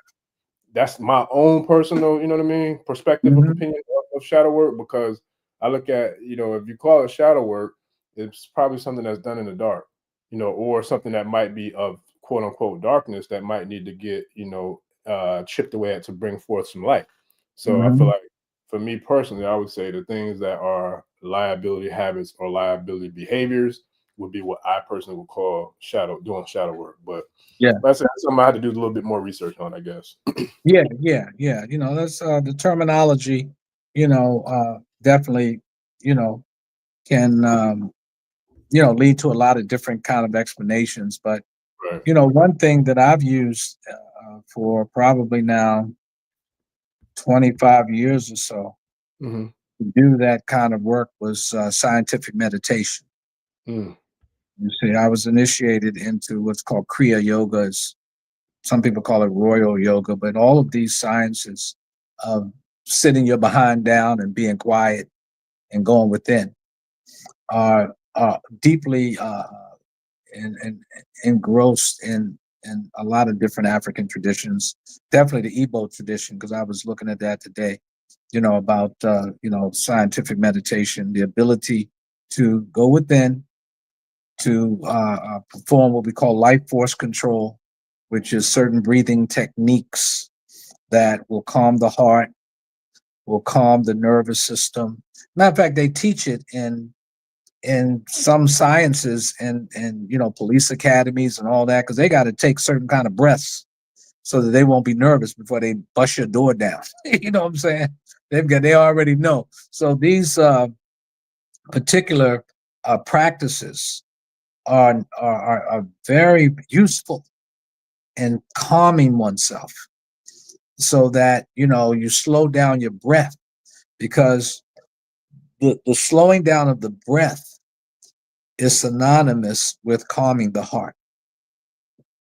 And so the more you practice certain life force control techniques or breathing techniques, they like to call it sometimes, then the calmer your heart will be. So you can have a gunshot go off and then you won't even jump. You know, you'll just turn around and look and see what happened, but you won't be like, you know, jumping like afraid or what have you. So, and I've experienced this because I've done it for a long time, 7 years straight. I was on my way to becoming a holy man. And my wife stopped me and said, I didn't marry no holy man. You know, I want you to come back. So I had to stop that deep meditation and, you know, relinquish, you know, that idea that I can still be, you know, a married man and a holy man at the same time. Because the more you go in, then the less this outer world is appealing. You know, you focus more on the inner world and the joy. That's where I found out, you know, people say, oh, love. No, joy is higher than love, you know, because that comes from within on a deeper level where you experience this excitement within, or this inspiring energy within yourself when you're in joy. And the meditation will do that. And I think I said last time, you know, our parents been trying to teach us meditation since we were children. When they say sit down and shut up, you know, that's another form that they were trying to teach us meditation. But yeah, scientific meditation, those of you who do meditate, it's a wonderful practice. And Orunmila meditated until he became perfect. Orunmila did not become perfect. According to Oduifa Ikao Torah, they said Orunmila became perfect through meditation.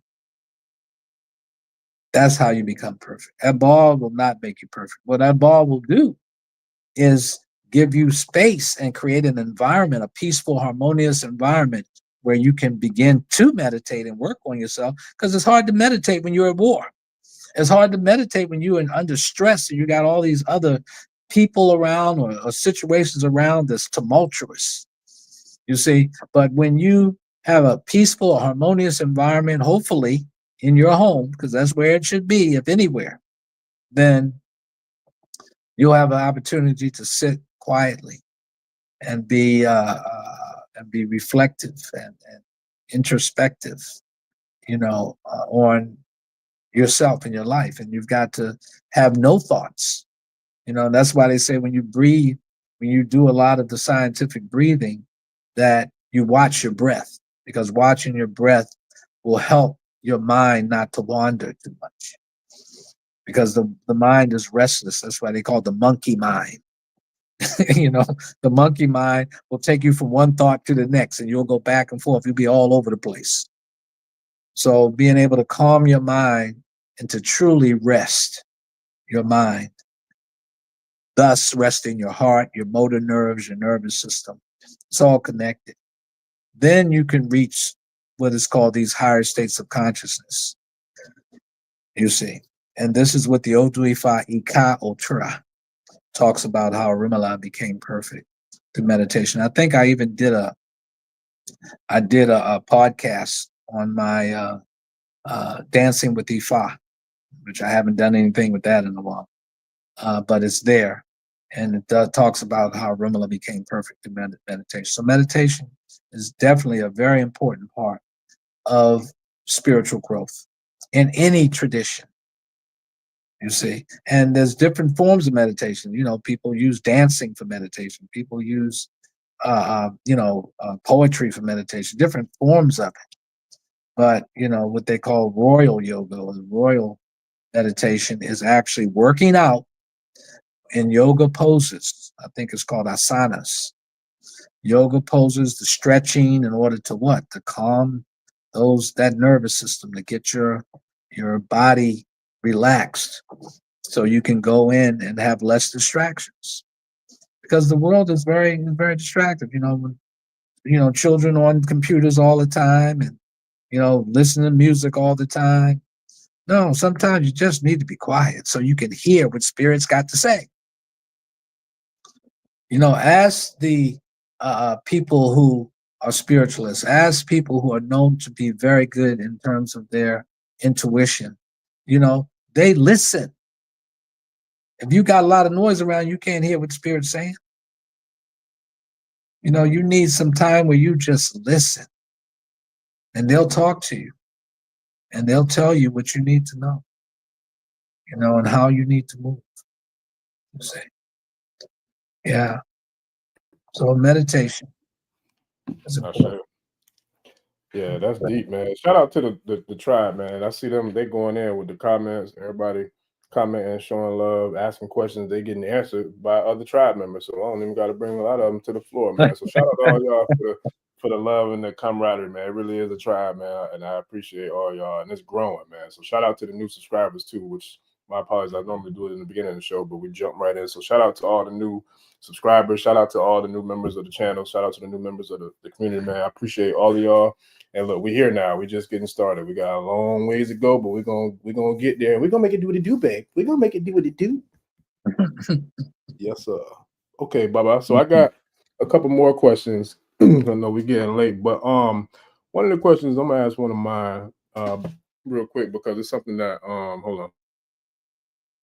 It's something that I see that's a common theme among especially people who are new to the tradition or just new to African spirituality, whether it's Kemetic metaphysics, whether it's the Kemetic, pyramid builders, whether it's Ifa Sheshe, whether it's there's so many different spiritual practices out there right now. And something you said earlier, I really appreciate you saying. Also, I'm gonna go back to what you and the Three Good Hearts organization, because like the first time I interviewed y'all, I remember how impressed I was of how all three of the founders was from a different spiritual faith background.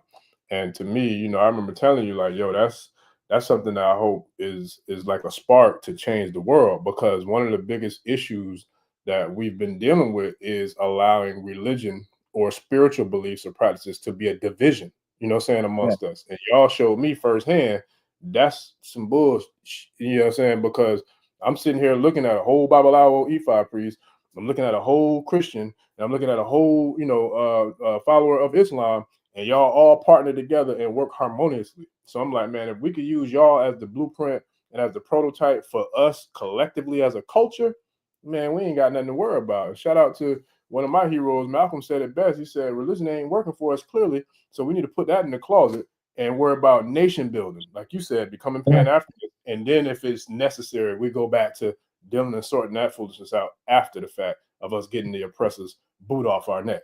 So I agree with that 1,000,000,000%. And it's like, that's one of the things that has impressed me with not just the relationships that you have, but also to see how they come together and like ego, spiritual practice, religion, none of that stuff played a role in you being able to build and work with people based off of who they are and, not who they pray to. So can you kind of speak to that, of why, you are willing to do that, and why that's important that really all of us should be able to do it? Well, I think because, I over the years, I developed the taste for sincerity. I love sincere Black men. I love Black men who are sincere about what they do and what they believe. So you can meet a sincere Christian, and as long as he ain't trying to convert me, you know what I'm saying, we can get along very well. You know what I'm saying? Especially if we have a common goal. The common goal was to do what? To assist and to uplift and to inspire and to heal. Yes, sir. People with disabilities, primary school students, and what have you. That was the goal. We saw the need. We all saw the need, and we said, okay. And we didn't even talk about religion at all. But every now and then, somebody may espouse their belief and what have you in God or in Allah or what have you, and I and Oludumare, whatever. We may espouse it, but nobody's antagonist. Nobody is trying to, invalidate, each other's belief system. Because people need it. Like I said, the mind is looking for security. So wherever you are in your life at this time, you may find security in Jesus. Try to take Jesus away from your grandmother, boy, you're going to have a hard time doing that. Try to take Jesus and your grandmother be the one sending you money to pay your bills, and you and Isheshe. You know what I'm saying? So you got to acknowledge the fact that still we're still one all together. When the Babalaos in Africa, they're doing real well, and all their relatives are Christian and Muslim. Yep. They be in line coming to get money from the most prosperous person in the family who happens to be a priest. in That's the facts. tradition. That's facts. That's how that works. They ain't saying, "Oh, I'm not going to take no money from my brother because he's practicing Ifa." No, because they want to survive.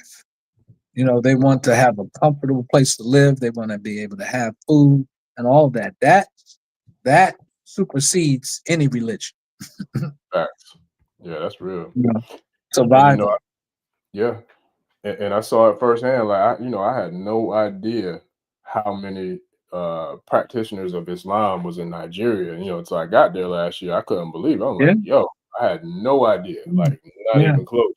And it That's was right. nuts. But Yeah. what I saw too, though, what I loved about it is it wasn't no beef. It wasn't no rifts. You know what I'm saying? Because Yeah. clearly, you know how we was moving in doggone what do you call it, caravans, all E5, Shay, you know, and you knew Yeah. who it was. You know what I'm saying, when we was moving, Right. but it was all love, man. It was all love. Yeah. You know, to And the and, money. and I don't want to be I don't want to go past that statement you just made. A lot of their problems exist within their families. Mm, You see, they don't wear their religion on their sleeve in society, but in their own families, they do. mm. You see, so you know, normally a African Muslim family don't want their children to convert to Christianity. They will really piss a fit over that. You see what I'm saying? They feel it's a slap in the face. I mean, just being straight up and honest with you. You know, somebody from a Christian family often do not want their children to, you know, get involved in, you know, African spiritual tradition. You know, not to say that they are going to, like, you know, stop you from doing it, but they will voice their displeasure and may, you know, do things or say things that, you know, will make one feel uncomfortable when they do it. So it's not completely gone. They're Yeah. still there. But, you know, I think the younger generations as they come up are going to be so integrated into other ethnic groups and what they do. Because everybody speaks 4 or 5 languages anyway. Yeah. You know what I'm saying? 4 or Yeah. 5 languages, you know. Yeah. And this notion that, you know, people on the continent, you know, are in some way, uh, uh, you know, less educated is a farce. You know, some of the most educated people I've ever met is on the continent. And when I That say part. educated, I'm not talking about Western education. Yes, They sir. that too. I mean, they Yeah. have that too. Oh, yeah. But you know, there are some ramifications internally in people's families when it comes to, you know, switching spiritual systems. You know, I know that for a fact. Yeah. Yeah. Yeah. But in terms of society, no, they don't usually voice that in society. You know, not unless you go up north, like northern Nigeria, you know, where they have you know, people who want to impose Sharia law, you know, and you know, have you know, those types of things where people say, no, you know, I don't want to follow that. But Right. you know, you'll be in your house in Ghana where people are Christian, Muslim, and traditionalists, and you know, you'll hear the morning prayer, the morning Islamic prayer, blasted all over the city, you Yeah. know, and That was in nobody's Nigeria fighting too. about that. Yeah, We heard that in Nigeria too. yeah, Nigeria as well. So, you Yeah. know, people have learned how to coexist, and you know, if the Christians wanted to, I guess they can get on a speakerphone and you know say the Lord's prayer, you know, or the Yeah. traditionalists can get up and you know recite verses from Ifa, you know, over the speaker. But normally, as people who are practiced traditionalists, we don't try to impose. You know, they don't have a system where it attempts to evangelize or you know impose its spiritual belief systems on other people. You know, yeah, That part. yeah. Yeah. So, And you know that's a powerful statement because of course not everybody is on the same page when it comes down to it. But if you think about it though, and I know you know this and you know because you got a lot more experience with it than I do, but if you think about it for real, the worst, I feel like personally me, in my little young whole 45 years, I feel like the worst wars are the internal civil wars.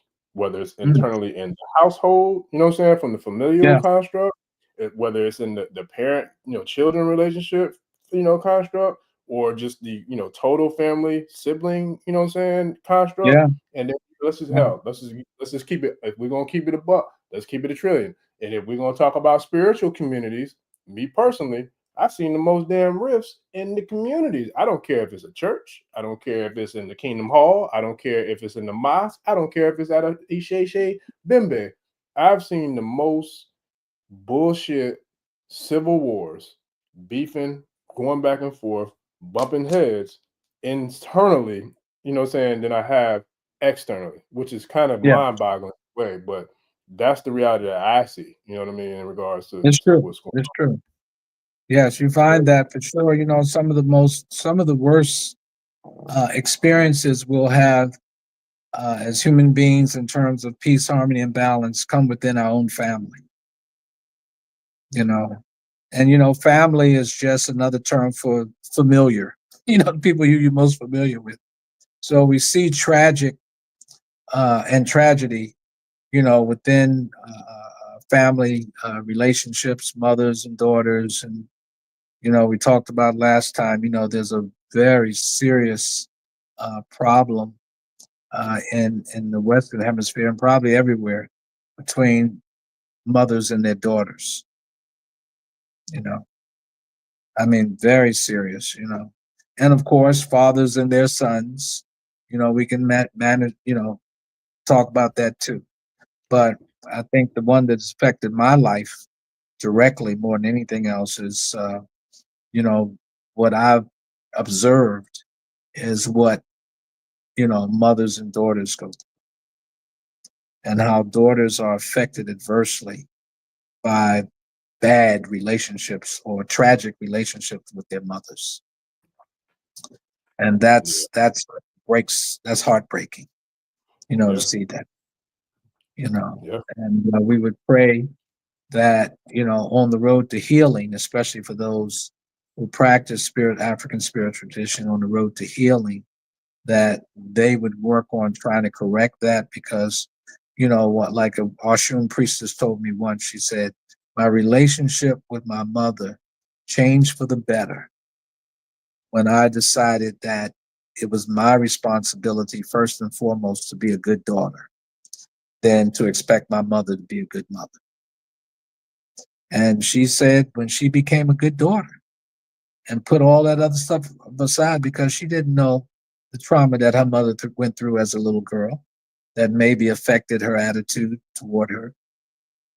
But she said once she changed that attitude, her own attitude toward her mother, she said things improved greatly in their relationship. So that was a very mature and wise strategy that she took, because there is a pecking order in life, and when younger people, disrespect their parents, sometimes for good reasons, still is kind of, problematic there, because you do not want your parent leaving this world with a curse on their lips for you.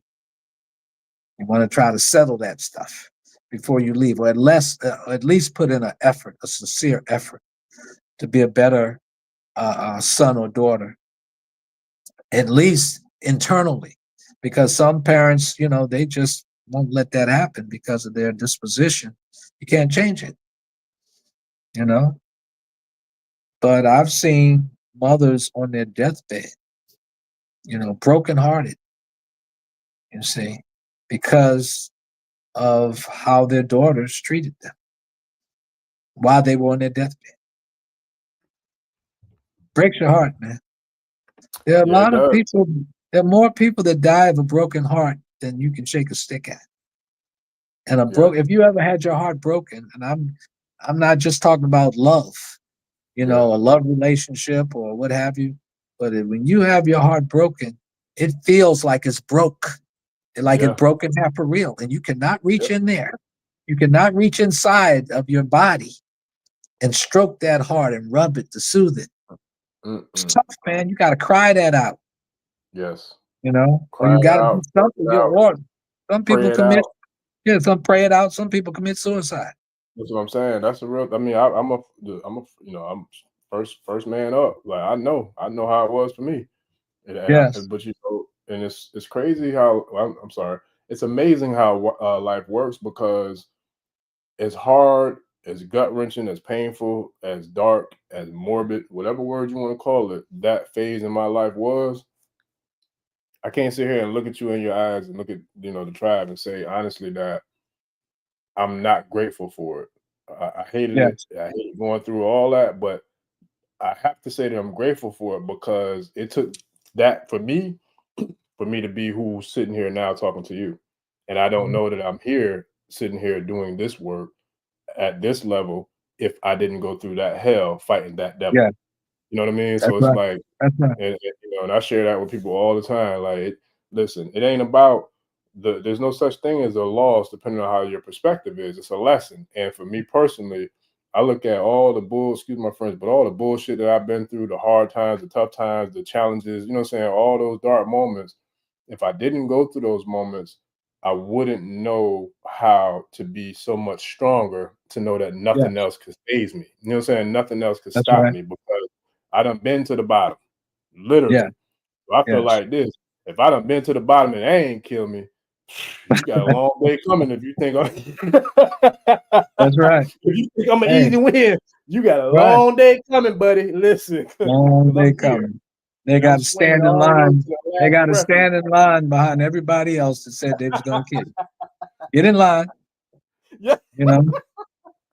Yeah, I remember I had this woman once that I took her to Nigeria. I was going to marry that woman, but that woman, when she gets angry, she would always say, "I'm gonna kill you." Not just to me. This is anybody. I don't want Anybody she nothing. get mad, even if it was a child, she'd say she's gonna kill you. And I said, "Baby," I said, "why you do that all the time?" But I didn't realize that, coming up as a young girl, she used to watch her father abuse her mother physically. And that anger attached itself to her. And that's what happens to us. The thing that we dislike the most growing up as children can attach to us as children. You see, that's what an attaching spirit does. So we're walking around with these attaching spirits that really don't belong to us. They belong to somebody else. And so spiritual cleansing, Ebal, sacrifice, spiritual cleansing is so important. You can do Ebal with a regular bar of soap. You can talk to that bar of soap and tell the bar of soap what you want it to do. Tell that bar of soap what you want it to do. Your Ori is the highest deity. It commands. So use your Ori to command that bar of soap to cleanse you of negativity, of bad feelings, of depression. Do that instead of just running to the priest and paying $150 for a spiritual bath and not using your own Ori.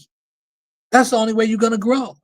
You can be super dependent, unnecessarily dependent on other people to purify, which only you can purify. That's yourself. You've got to participate in this. Yeah. So, yeah, that's very, very important. And broken hearts and tragedies and traumas that are experienced in this world, you know, they will slow down our spiritual growth, dramatically. And if I can say anything, is that do your best to just sit down and be quiet. And when my men, my godsons who are incarcerated, and I love them very much. Some of the most talented African men are incarcerated right now. Yeah. And my prayer, and I want everyone listening to this podcast, pray for them so that they can come home. Yes. Because when they come home, they're going to be powerful. Because they've already made the decision using the guidance of their ancestors and Orimila and the Orisha that they're going to do better. They're not going to go backwards and go back down that road again that they left. So what Elijah Muhammad did in the prison system, in America, Arumala's doing right now in the prison systems in America. It's just Arumala is saving our men and some women, because I've also did work for women in women's prisons too. But Arumala is saving our men. Arumala has given a lot of our men so much hope and so much to look forward to when they come home. And they're going to hit the streets, boy. They're going to be some powerful young men. And so I want to be around long enough so when these young men come out that I can watch and see the amazing things that they're going to do. And they know who I'm talking about. They know who I'm talking about. They know who they are, Yeah. So it's a beautiful thing. It's a beautiful thing. So let us all pray for a lot of our men. And I ask and I plead with mothers who've lost their sons to, to violence on the street and all of that, to forgive and to heal. I know it's got to be very difficult because, a child coming out of your womb, is part of you. So it's like they took part of your life too. But all of those men didn't pull the trigger. They may have been there when the trigger was pulled, but all of them didn't pull the trigger intentionally. And sometimes our own sons are the guilty ones, you see. And so they paid the consequences of their crimes against humanity, as to say. But a lot of our men who are incarcerated are there because the mothers will not let it go. And once again, once the EIME decides that they can lock you down. They can lock you down. They can be the reason why those attorneys are not coming to your aid and helping you to get out of there when you already served 15 years or more. You see. But if the mother is not ready to release you, then you might not go nowhere, no matter how many bars we do. No matter what kind of ceremonies we do for you to help bring you home early, and sometimes it does. But it is often delayed because the mothers of the soul that has been lost, or not lost, because there's no death, really. The persons whose physical life has been taken have never forgiven, the young boys, or when they were young, they were accused of murdering their child. And the mothers will never forgive them. They want them to be locked down for forever. But some of them young men who are not young anymore, they're 10, 15 years older now, they have repented. They have repented. I know this. I've heard them cry, on the phone about how sorry they are for what they were involved in.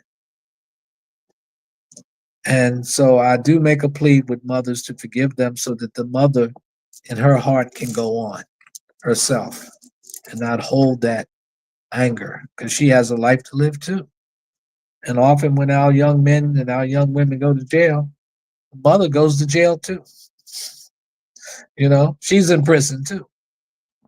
Because her son is in prison. So she's in prison. So she doesn't deserve to be in prison any longer. After 10, 15 years, forgive, mothers, and just forgive and let that boy come home. Let that young man come home. And if this young man has made a serious call to the ancestors in the spirit to atone and to seek forgiveness for what they were involved in many years ago, then they're going to be an asset. They're going to be an asset to the community when they come home, you see. So that's my prayer and my plea to the mothers. Yeah. I sure. No, I appreciate that, Baba. I got two quick questions because I know it's getting kind of late, but I wanted to get these two real quick. Shout out to the new tribe members, man. We got some new tribe members who came through, made it to their first live tonight, man. I appreciate y'all not just subscribing, but joining the the live stream and joining the channel, man. It's definitely much love and appreciation. We appreciate you all. And Baba, that goes back to me kind of being someone following in your footsteps in a sense of, doing this similar type of work with pouring into the community. So you're right, and not just the grown African American or Native Olmecan American, whatever we want to call it. The young kings, like they need help too, and I take pride in doing that work with them because I see the potential.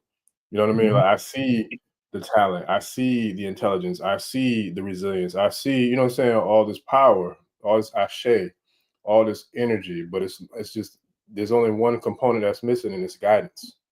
It's Yes. nurture, it's Yeah. cultivation, it's love. You know what I'm That's right. saying? It's like because that's the one of the biggest, I feel like, tragedies in our community is the lack of love and support. And not Yes. just for our males, females too. You know what I mean? Because there's so much trauma, so much pain, so much, resentment, so much hurt, so much, so Yeah. many aspects that come into play with who and what we are, especially when we show up in the world. And one of the, I feel like, most heartfelt conversations I've had in my own home with mine is like, the world is already looking at us striving to tear us down and to eliminate us or assassinate us with a target on our back or our head or wherever. The last thing we need to do internally in the nucleus is to be going to war and battling with each other. Because if Yeah. anything, this is supposed to be the safe haven. This is supposed to be the sanctuary. This is supposed to be the garden of freedom. You know what I mean? Like, and breaking away from all of the restraints, all of the chains, all of the shackles, all those things that keep us in bondage. If anywhere else you're not supposed to be free, you damn sure, or I better be doing my job good enough to make sure that you feel free with me.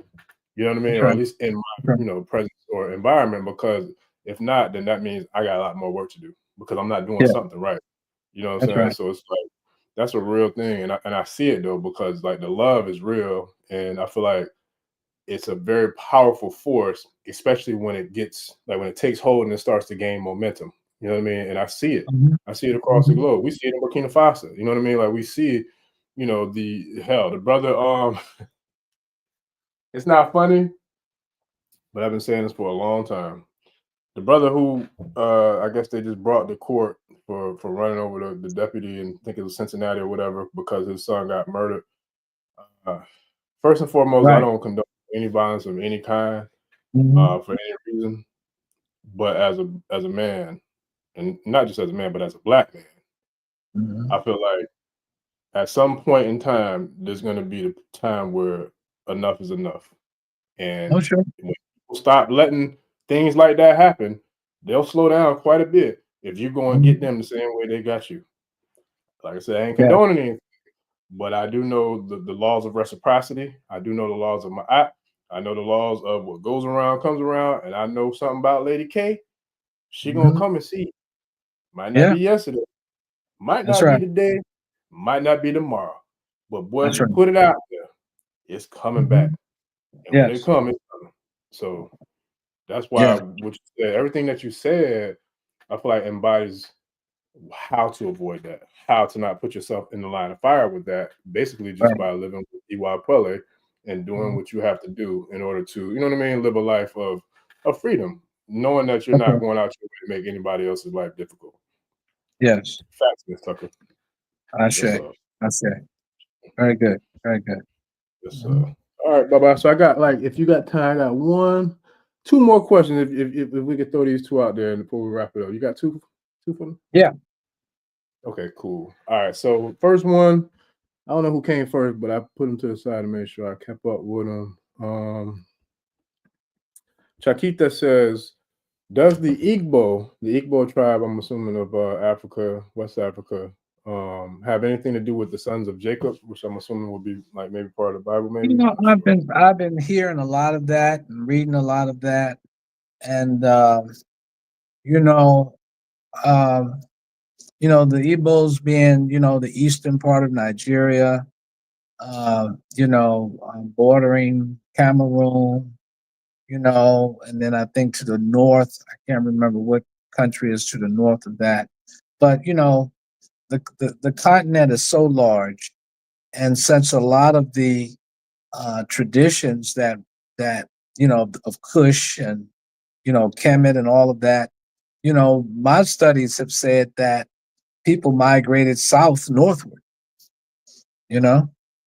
because of the Nile River and the fertility of the land or whatever. But it was fertile all over. There's a lot of archaeological digs that have been done that kind of shows that, people migrated back and forth for hundreds of thousands of years. So yeah, it's quite possible that that they came from that region that later on was ascribed to Jacob. But I don't even know if that name Jacob was around back then. You know what I'm saying? I don't even know if the name existed back in that time. But if they claim to be that, that's fine. But if you look at the true history of the Igbo, when the British went in there, they came in there to intentionally, like they did elsewhere, to destroy Igbo tradition and culture. They came to destroy it. That's why you have in Igbo land today, basically most people are Catholic. They're very religious people, what have you, but they're Catholic. And if you practice Igbo traditional spirituality in Igbo land, there's a stigma associated with it. And not that it's not the same way in Nigeria too, because in some ways it is. But in Igbo land, the Igbos are very, how can I put it? The Igbo men are like fraternity. They're like a fraternity. They stick together. That's why the Igbos are very successful in business, is because they train the next man to be an apprentice. It's like, hey, we all going to get wealthy. And I respect that about the Igbo too. There's a lot to learn from the Igbos if you just watch them close enough. They're very well versed in business and very well unified as men. The men are unified, and the women are too, in a way. So look, let's not, forget about the importance of, men being fraternal, having a brotherhood, because the Igbos definitely do that. They're known for that. That's why a lot of people don't like to see them coming, because if they come, they stick together and they make sure that they prosper as a community. I love that about them. I really do. We just have to take it and make it into a broader, apply it in a broader sense, all over the African world, but not exclusively where we, say, oh, we're better than the other people are. We can't do that. I don't know. I've heard people say that, but, as far as I know, I think just the important quality of creating a brotherhood where men take care of other men and make sure they're trained, make sure that they learn certain skills. I think that Igbo excel at that, and it's something that should be adopted all over the African diaspora. I think that's a great benefit. But when you start looking at the spiritual tradition, they have priests who throw kwele, and they have traditions and ancestors and egunguns. Matter of fact, they have the largest egungun in Africa. I mean, this egungun is so big that I think it's said that other egunguns all over Africa are right on top of its head. It's the biggest egungun. If you research it, check it out. Check out the Igbo tradition, Black people. It's beautiful. It's beautiful. And it's very much in sync with what's done next door, in Yoruba land. Very much in sync. And a lot of African traditions are, very much in sync with each other.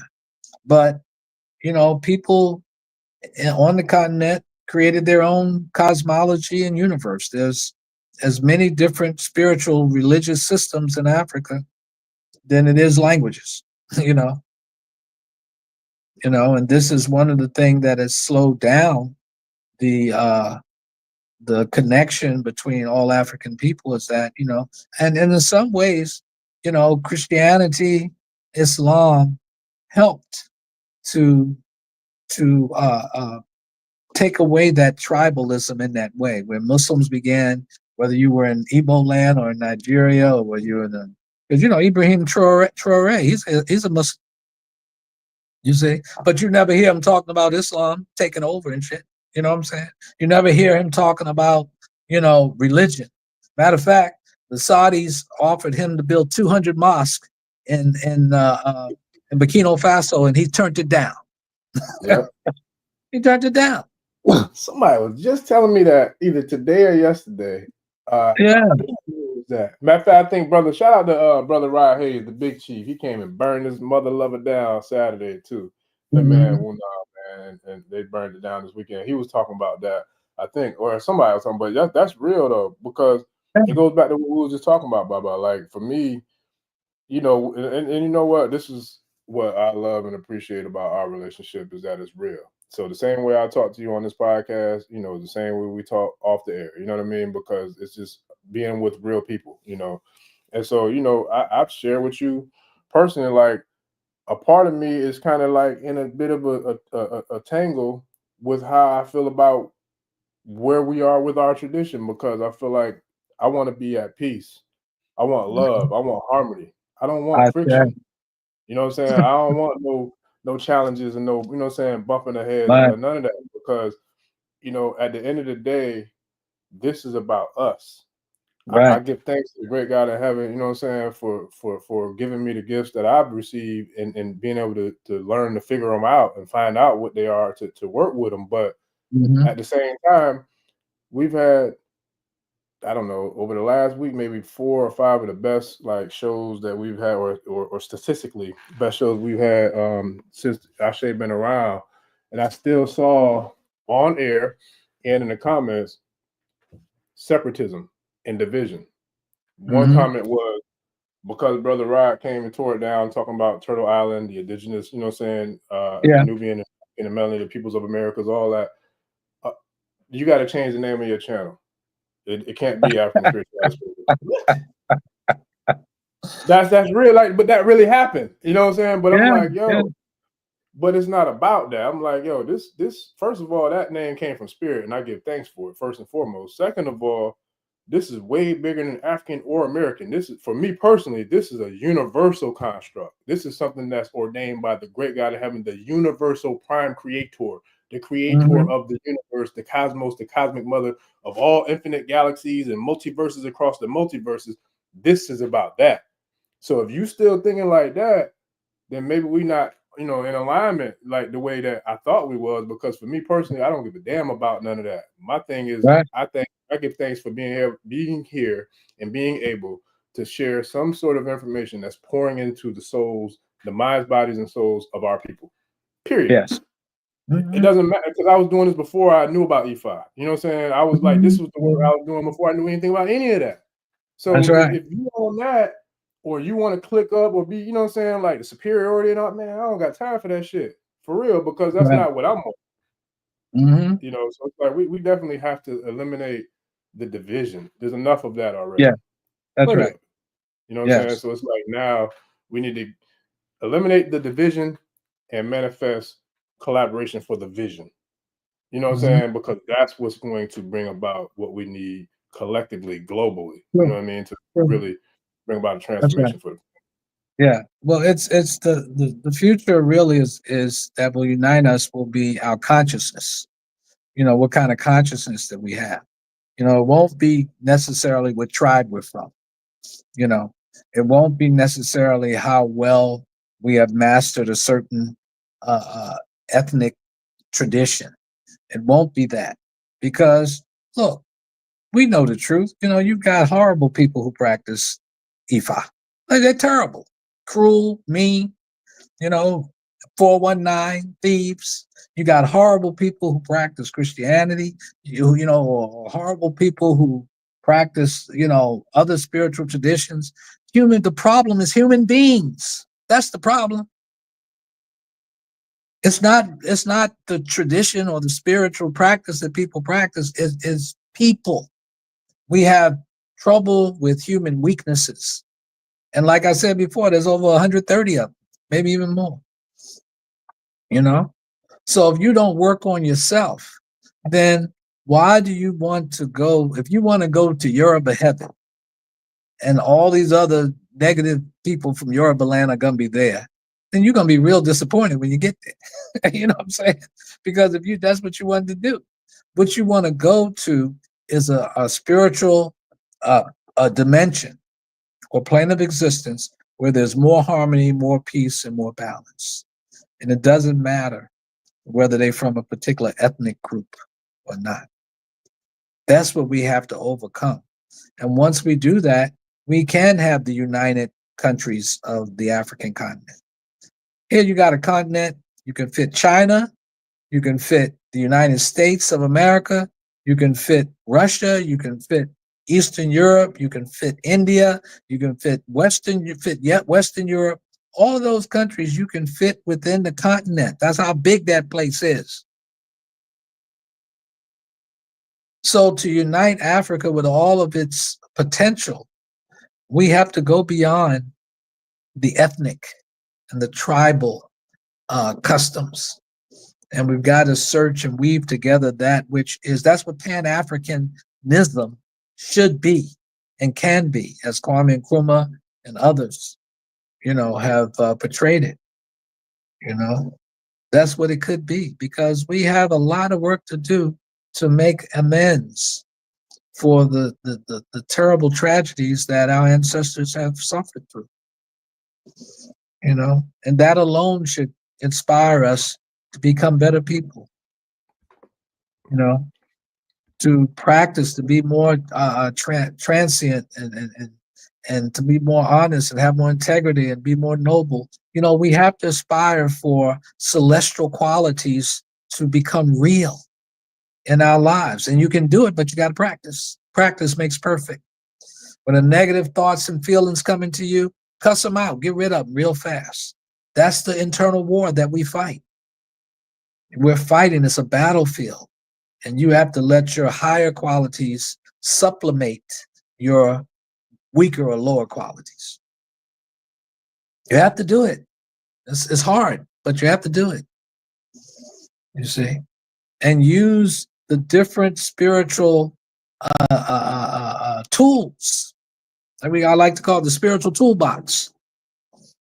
Take a tool from this tradition, take a tool from the Sangomas, take a tool from this. Almakosi, when I was initiated into the Sangoma tradition in Baltimore back in 2004, Almakosi, or our godmother, she made us go to the Muslim mosque. She made us go through the Catholic Church. She made us go study native Seminole philosophy of the Black Seminoles in Florida. She made us do that.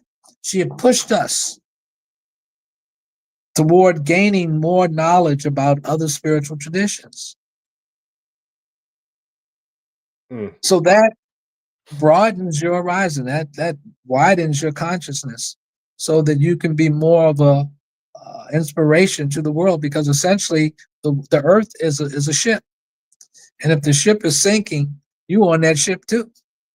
So while you fighting over where you're going to sit on that ship, that's where you're going to go down. You're fighting over the seats, but the ship is sinking. So we got to take over the helm, and we got to repair the ship. And so the African mind, the African soul, what we call African anyway, from this region of the world, is going to take over the ship and guide it with light, happiness, love, joy, all the celestial qualities, because that's where we're going. What do they call it? The age of Aquarius, this divine cycle, every 24,000 years or so. What is it? The Iron Age, the Bronze Age, silver, gold, and then the Golden Age. We're really moving up toward making this a true reality. Oh, it's here, Baba. Yeah, it's already here. The teachers are here, and the young people who are being born today, there are so many ascended masters among them. These young people are not the same. If you just observe, you all got young children, you all know something about these children. They already know stuff. They already came here already and been here many times before. So it's not that they haven't been in previous generations, because they have, but now they're coming in droves. Why? Because the planet needs to be rescued from the craziness that has been forced upon it by Western culture, material culture. That's why they're here. So our spiritual systems are becoming more activated in order to what? To put us more in line with the natural world or nature, neteru, the deities of nature. That part. And that's what we have to do. We'll have sacred trees again. We'll have sacred rivers. We have sacred mountains. You know, we have certain areas, sacred animals. You know, that's important in terms of turning this ship around and saving the ship from sinking. You see? I don't want to go too far with this, but any more questions? That's good. Listen, look, man. Shout out to the tribe. There was one last question. Damn it, Baba. I think it was Ogun Ade Moja. I had one more question.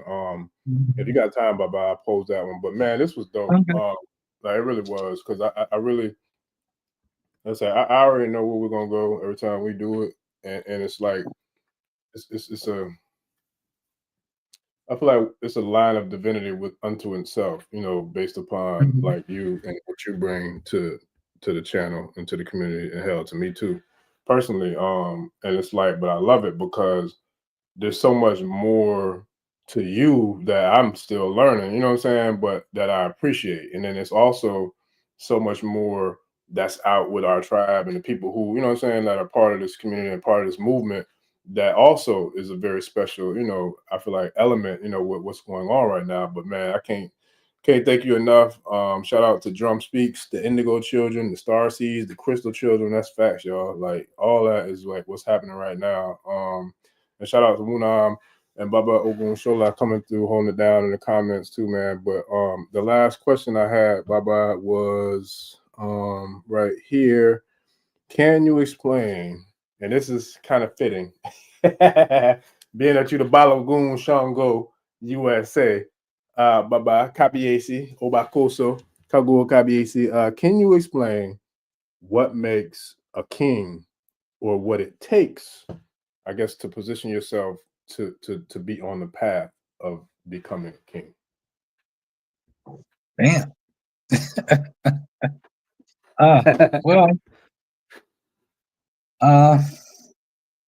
Well, of course, I guess, putting it simply, you know, your destiny. You know, normally, you know, kings are born, and they are raised in a way where their ownership becomes one of balance. You know, you can, you know, remember in Black Panther, the father of the guy who became Black Panther, you know, his son, he said something to the effect that, you know, if you're gonna be a king, you just can't be a good person. You know, you have to be able to balance the attitude or the disposition of being fair as well as being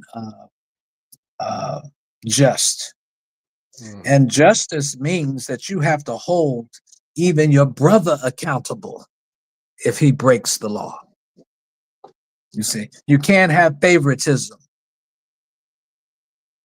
And I think that's what, you know, Shango, Kawakabiesi, and, you know, because Shango was an actual king. You know, I mean, you know, we look at the Orishas, but Shango lived here. Shango is a recent Egungun, you see, that was in charge of Oyo Empire, which was the biggest and strongest empire in West Africa at that time. So when we talk about Shango and the qualities of Shango, you know, often we are referring to other deities or deities that were known before Shango as deities of thunder and lightning. That was Aramfe and Jakuta, and also called Hevioso and Benin. So those are qualities, but Shango took it over because Shango's obviously his quality and the type of power that he wielded, you know, gave him so much respect that they gave him the powers of the deities of the thunder and lightning. You know, but Shango put on his clothes just like you did. You know? And so, therefore, it's important that we invoke those qualities of Shango. You know, you can borrow somebody's Ori. Did you know that? You can borrow somebody's Ori. Somebody's Ori that's that you know they have great qualities that you want to emulate.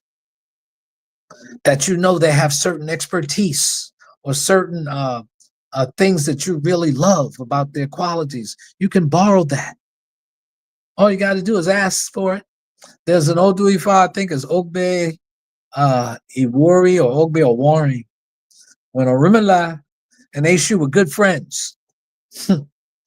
And Orimala wanted a chieftaincy title. But he knew that Eshu was very lucky when it came to chieftaincy titles. Eshu would always win the chieftaincy titles.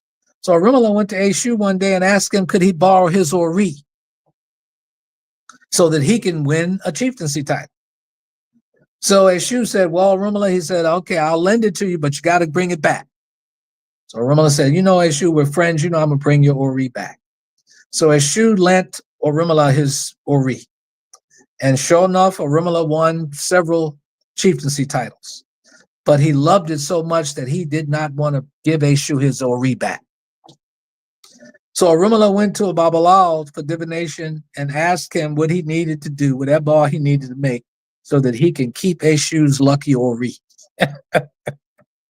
So the Babalao told Orimala what that bar to make, and also to make a shigadi. You know, the Eshu that we make, you know, with the eyes and the mouth and all that and the tuft of hair. So Orimala made a shigadi. And he took the shigadi to Eshu's shrine. But Eshu wasn't around, so he left the shigadi there and left.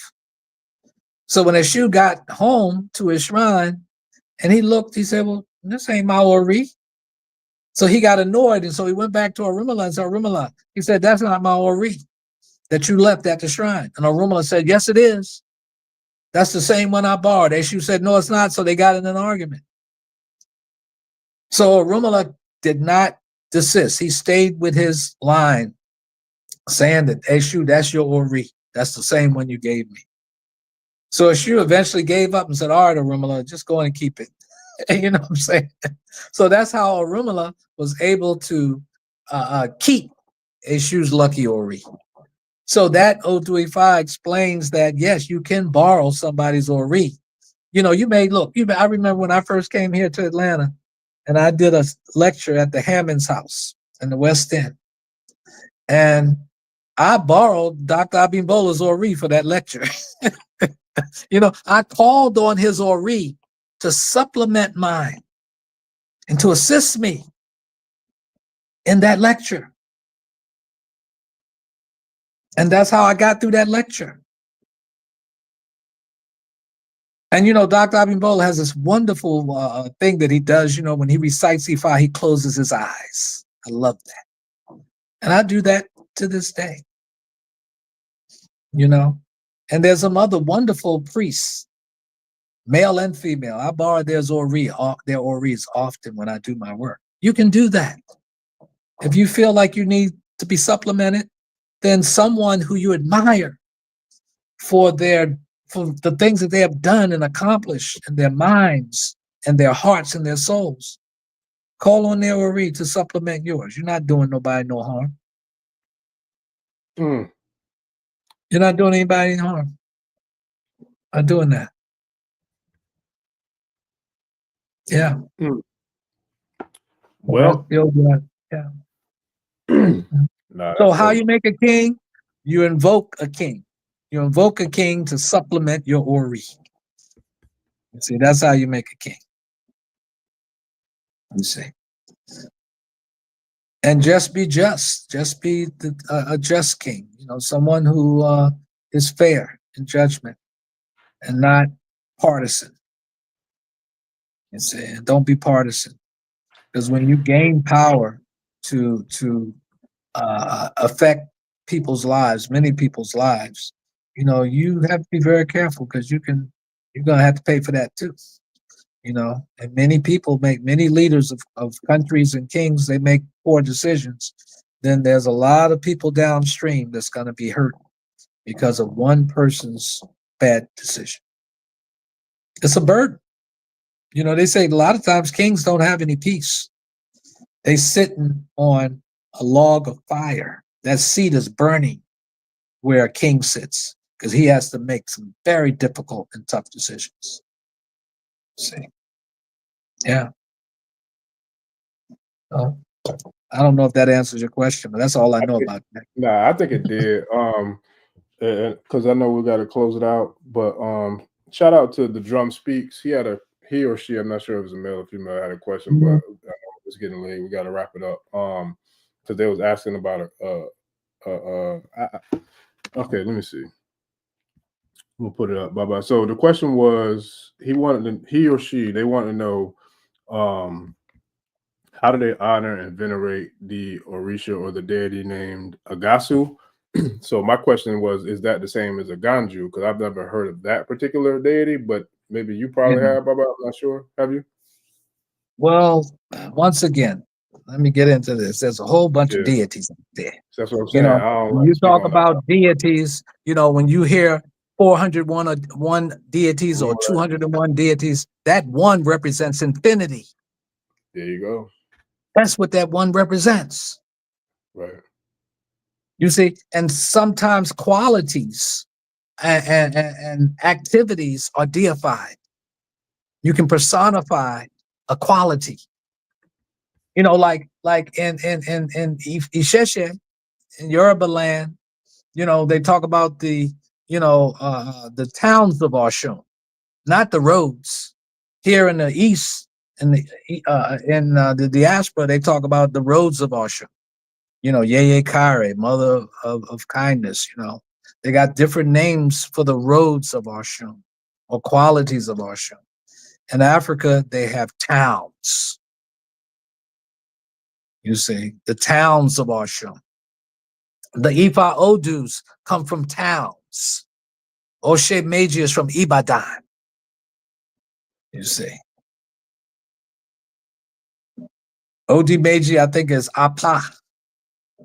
So they got all these different towns where the deity comes from or the Odu comes from. Why? Because just like Atlanta got a certain kind of quality, New York got a certain kind of quality. California, LA got a certain kind of quality. You know, Houston got a certain kind of quality. So if you've been around long enough, then people talk about the qualities that have been created by the energy or frequency of the people from that town. You see? So there are 44 towns of Oshun. I have them. So I may post it one day. Other people have them, I'm sure. You know. And it's funny too, because my name Oguntolu, and those who have the name Oguntolu, was one of Oshun's sons. And he had a certain dance that he would do to Oshun where he'd stick out, you know, he'd get down low and he'd stick out his buttocks and dance for Oshun. They taught me that in Oshobo many years ago. But, you know, look, don't get caught up in the just knowing about the knowledge of a certain deity. Become that deity. Let that quality of that deity and all of its glory and all of its power, incorporate that into your own life. You really don't know Ogun until you can feel Ogun. You don't know Oshun until you can feel Oshun. You may have all the information about Oshun, where she from, what her colors are, what food she like, the stories, and you ain't got not one drop of Oshun energy running through you. So you're missing the whole point. And I'm not going to say, yes, we are in a world of research. We want to learn, we want to know. But as my teacher told me, how you glow is more important than what you know. You want to make it a reality for you. You want to make it a reality on what happens within this Ifa Aya. Ifa Aya means the oracle of the chess, That's the oracle that Olodumare instilled in all of us. That's your main divination tool right here. And if you attune yourself with that, then you're approaching the qualities of Iami. Because Iami is the ultimate power, baby. You better know it. And that's why she's looked upon as a female energy, the divine feminine energy. You see? Yeah. You know, because women are feeling beings, feeling creatures. And the truth is what you feel, because everything else is an act. Everything else is an act. Like you watch television and you watch a show and you get all emotional and shit, and the shit ain't even real. They acting. Well, if they can do that on TV, they can do that in real life too. So you better learn how to discern from here, how to divine from here. Then you can approach the power of the Iami. Approach it. That's why they say men need religion more than women do. Men need initiation to even get close to the power that women, the man with the womb, already has. But our power is material. What did we say last time, Jagoon? A man can break a woman's bones by force, but a woman can destroy a man's destiny. So, have it. Yes, sir. And one more thing. One more thing. You got it, Bubba. For men in particular, but women too. Stop being predators on children. Leave them little girls alone. Stop touching them little girls in a way that they shouldn't be touched. Or those little boys. Stop it. Because the Iami coming after you, baby. The Iami are coming after you and they eat you from the head down. That's how they come. Leave the children alone, black men. Stop destroying your destiny with unbridled or untethered lust for children. This is the greatest sin. Stop it. And that goes for women too. Stop messing with babies and children. If we want to build something, we got to stop that first.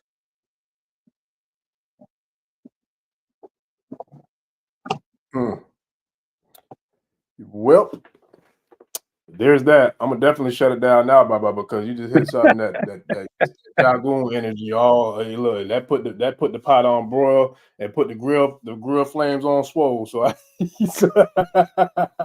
so I'm gonna go ahead and sign out, because that's that other energy I was talking about. But with that kind of stuff, I ain't gonna lie to you, I don't really put up much of a fight to try to keep that energy contained, because you ask for that if you get it, and especially from the mothers.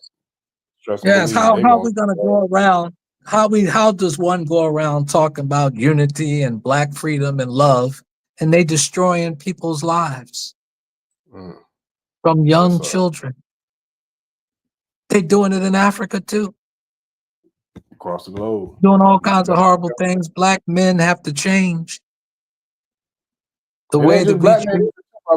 It's everybody, right? But I'm talking about, I'm just focusing on us.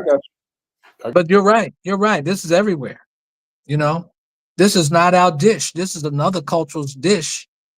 And, we just keep going around talking about freedom and unity, and we destroying our own children's lives, because of our desires. Yeah. Got to be more careful. Cause look, we got a bunch of IJs and EIMEs inside, and look, here go one right here. So shout out to our personal tribe, EIME, and I don't think nobody want that smoke with any of them. I know I don't. So you might want to listen to the Balogun, and get the E-Ray and the EY Parlay development, working soon, man. Because right now it really doesn't matter, because the way the planet, the solar system, constellation, the universe, like the way that the energies are shifting, the planet, the poles are shifting, the Yes. galaxy, the solar system, the cosmos, everything is shifting into alignment with the divine mother, the divine matriarchal That's right. system, divine feminine principles, and you know what I'm saying, the globe and this corner of our solar system universe going back to its rightful owners, which is that of the divine mothers, and they ain't taking no shorts and they ain't playing with nobody. So listen here. Not at all. Right. And see, we can't even become our best selves because the ancestors are not going to give us authority to lead the way because we done burnt too many bridges down behind us. So look, you can't stop. You can't, what they say, you know, you can't change how things started, but you can change how they end. If you made mistakes in the past and you did things that were unspeakable, then just stop doing the damn thing that you did and repent and move forward and try to work toward positive karma for yourself or dharma. Do good deeds, do better deeds than you did before. You see, we all got to pay for the consequences of our actions, but you can lighten the fall that you take or the consequences that you have by doing the best that you can or doing better than you did before. You see, let's do better. Otherwise, there's no need for us to get out there and sing, dance, and drum. And we got a whole bunch of pedophiles in damn Bay.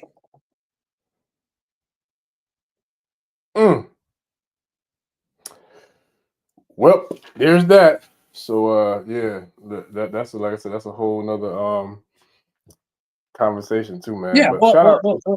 Yeah, whatever. You know, I mean, they just pedophile thieves, whatever. You know what I'm saying? That's what we got to change. Just why are we doing this in the first place? Are we doing it to have a party? Are we just having fun? You know, and it is fun. But we'll be having fun for the next 150 years. And we'll still be in the same stagnant position. But we'll know more songs. We'll have beautiful clothes. We'll have nice titles and things. You know, we'll know all the ceremonies and rituals. But any common Black woman can walk up and look at your ass and say that you're a fraud and see that you're a fraud because they can read you. They can read us. You can't keep nothing from the mothers and that EME power.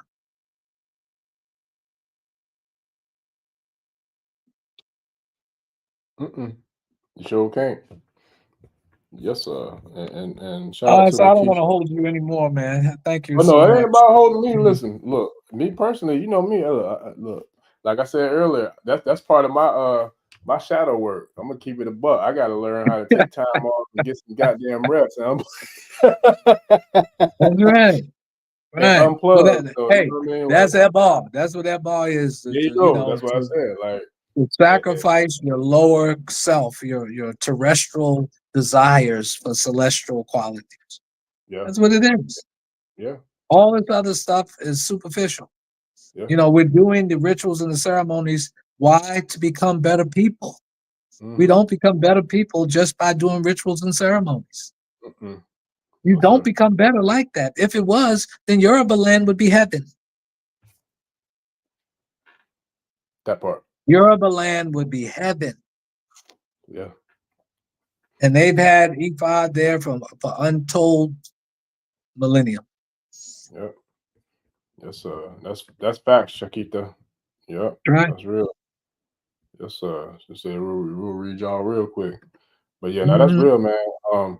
But hey, excuse me. Shout out to like I said, the tribe. Shout out to you, Bubba. I appreciate you, man. You came in and did what you do as always, which I already knew that was gonna happen. So I appreciate you for coming through because like they was asking my last week. They're like, man, I forgot who it was, but there's a couple people up from the tribe that was talking about bringing you back. I said, man, I'm working on it. I said, Bubba be all over the world, boy. I got to try to get him when I can get him, boy. When I get him, I'm gonna get him.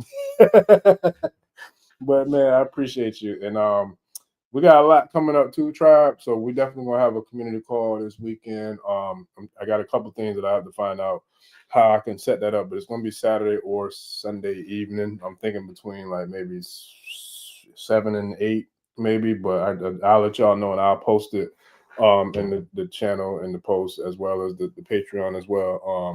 For that. But Baba, do you want to share anything with the tribe before we got here? Yeah. I want to chant one of my favorite E5 verses in Iwori Meiji.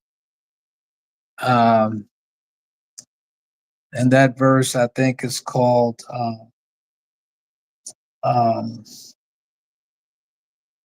I can't remember the name of the verse.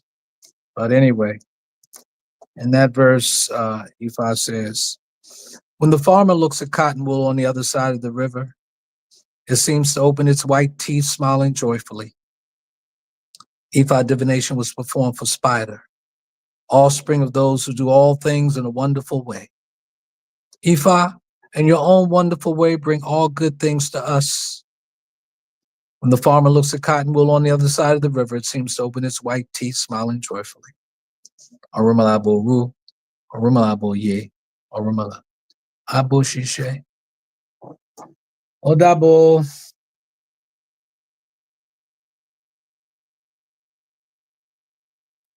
I appreciate you, Baba. I'm trying to get these last comments up there, man. I appreciate it.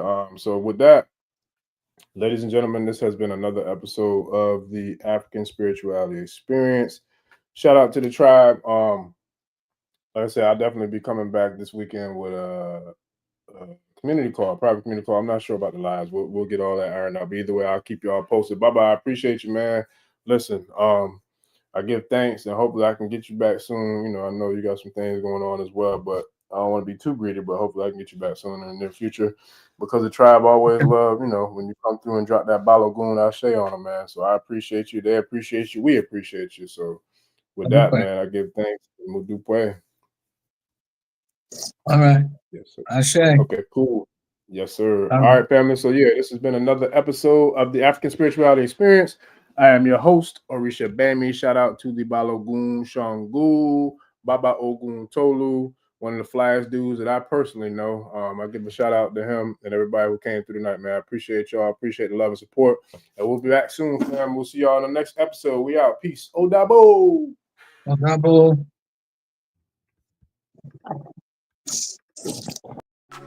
Ẹni tó gbàgbé ilé ṣàpò ìyàgbọ́ tẹ́ǹtì ẹni takísà ní tàtàn ò bá padà sílé anítìjàkọ ẹja lọ pé eégún mo ṣe ní gbẹ́rẹ́ ìpàkọ́.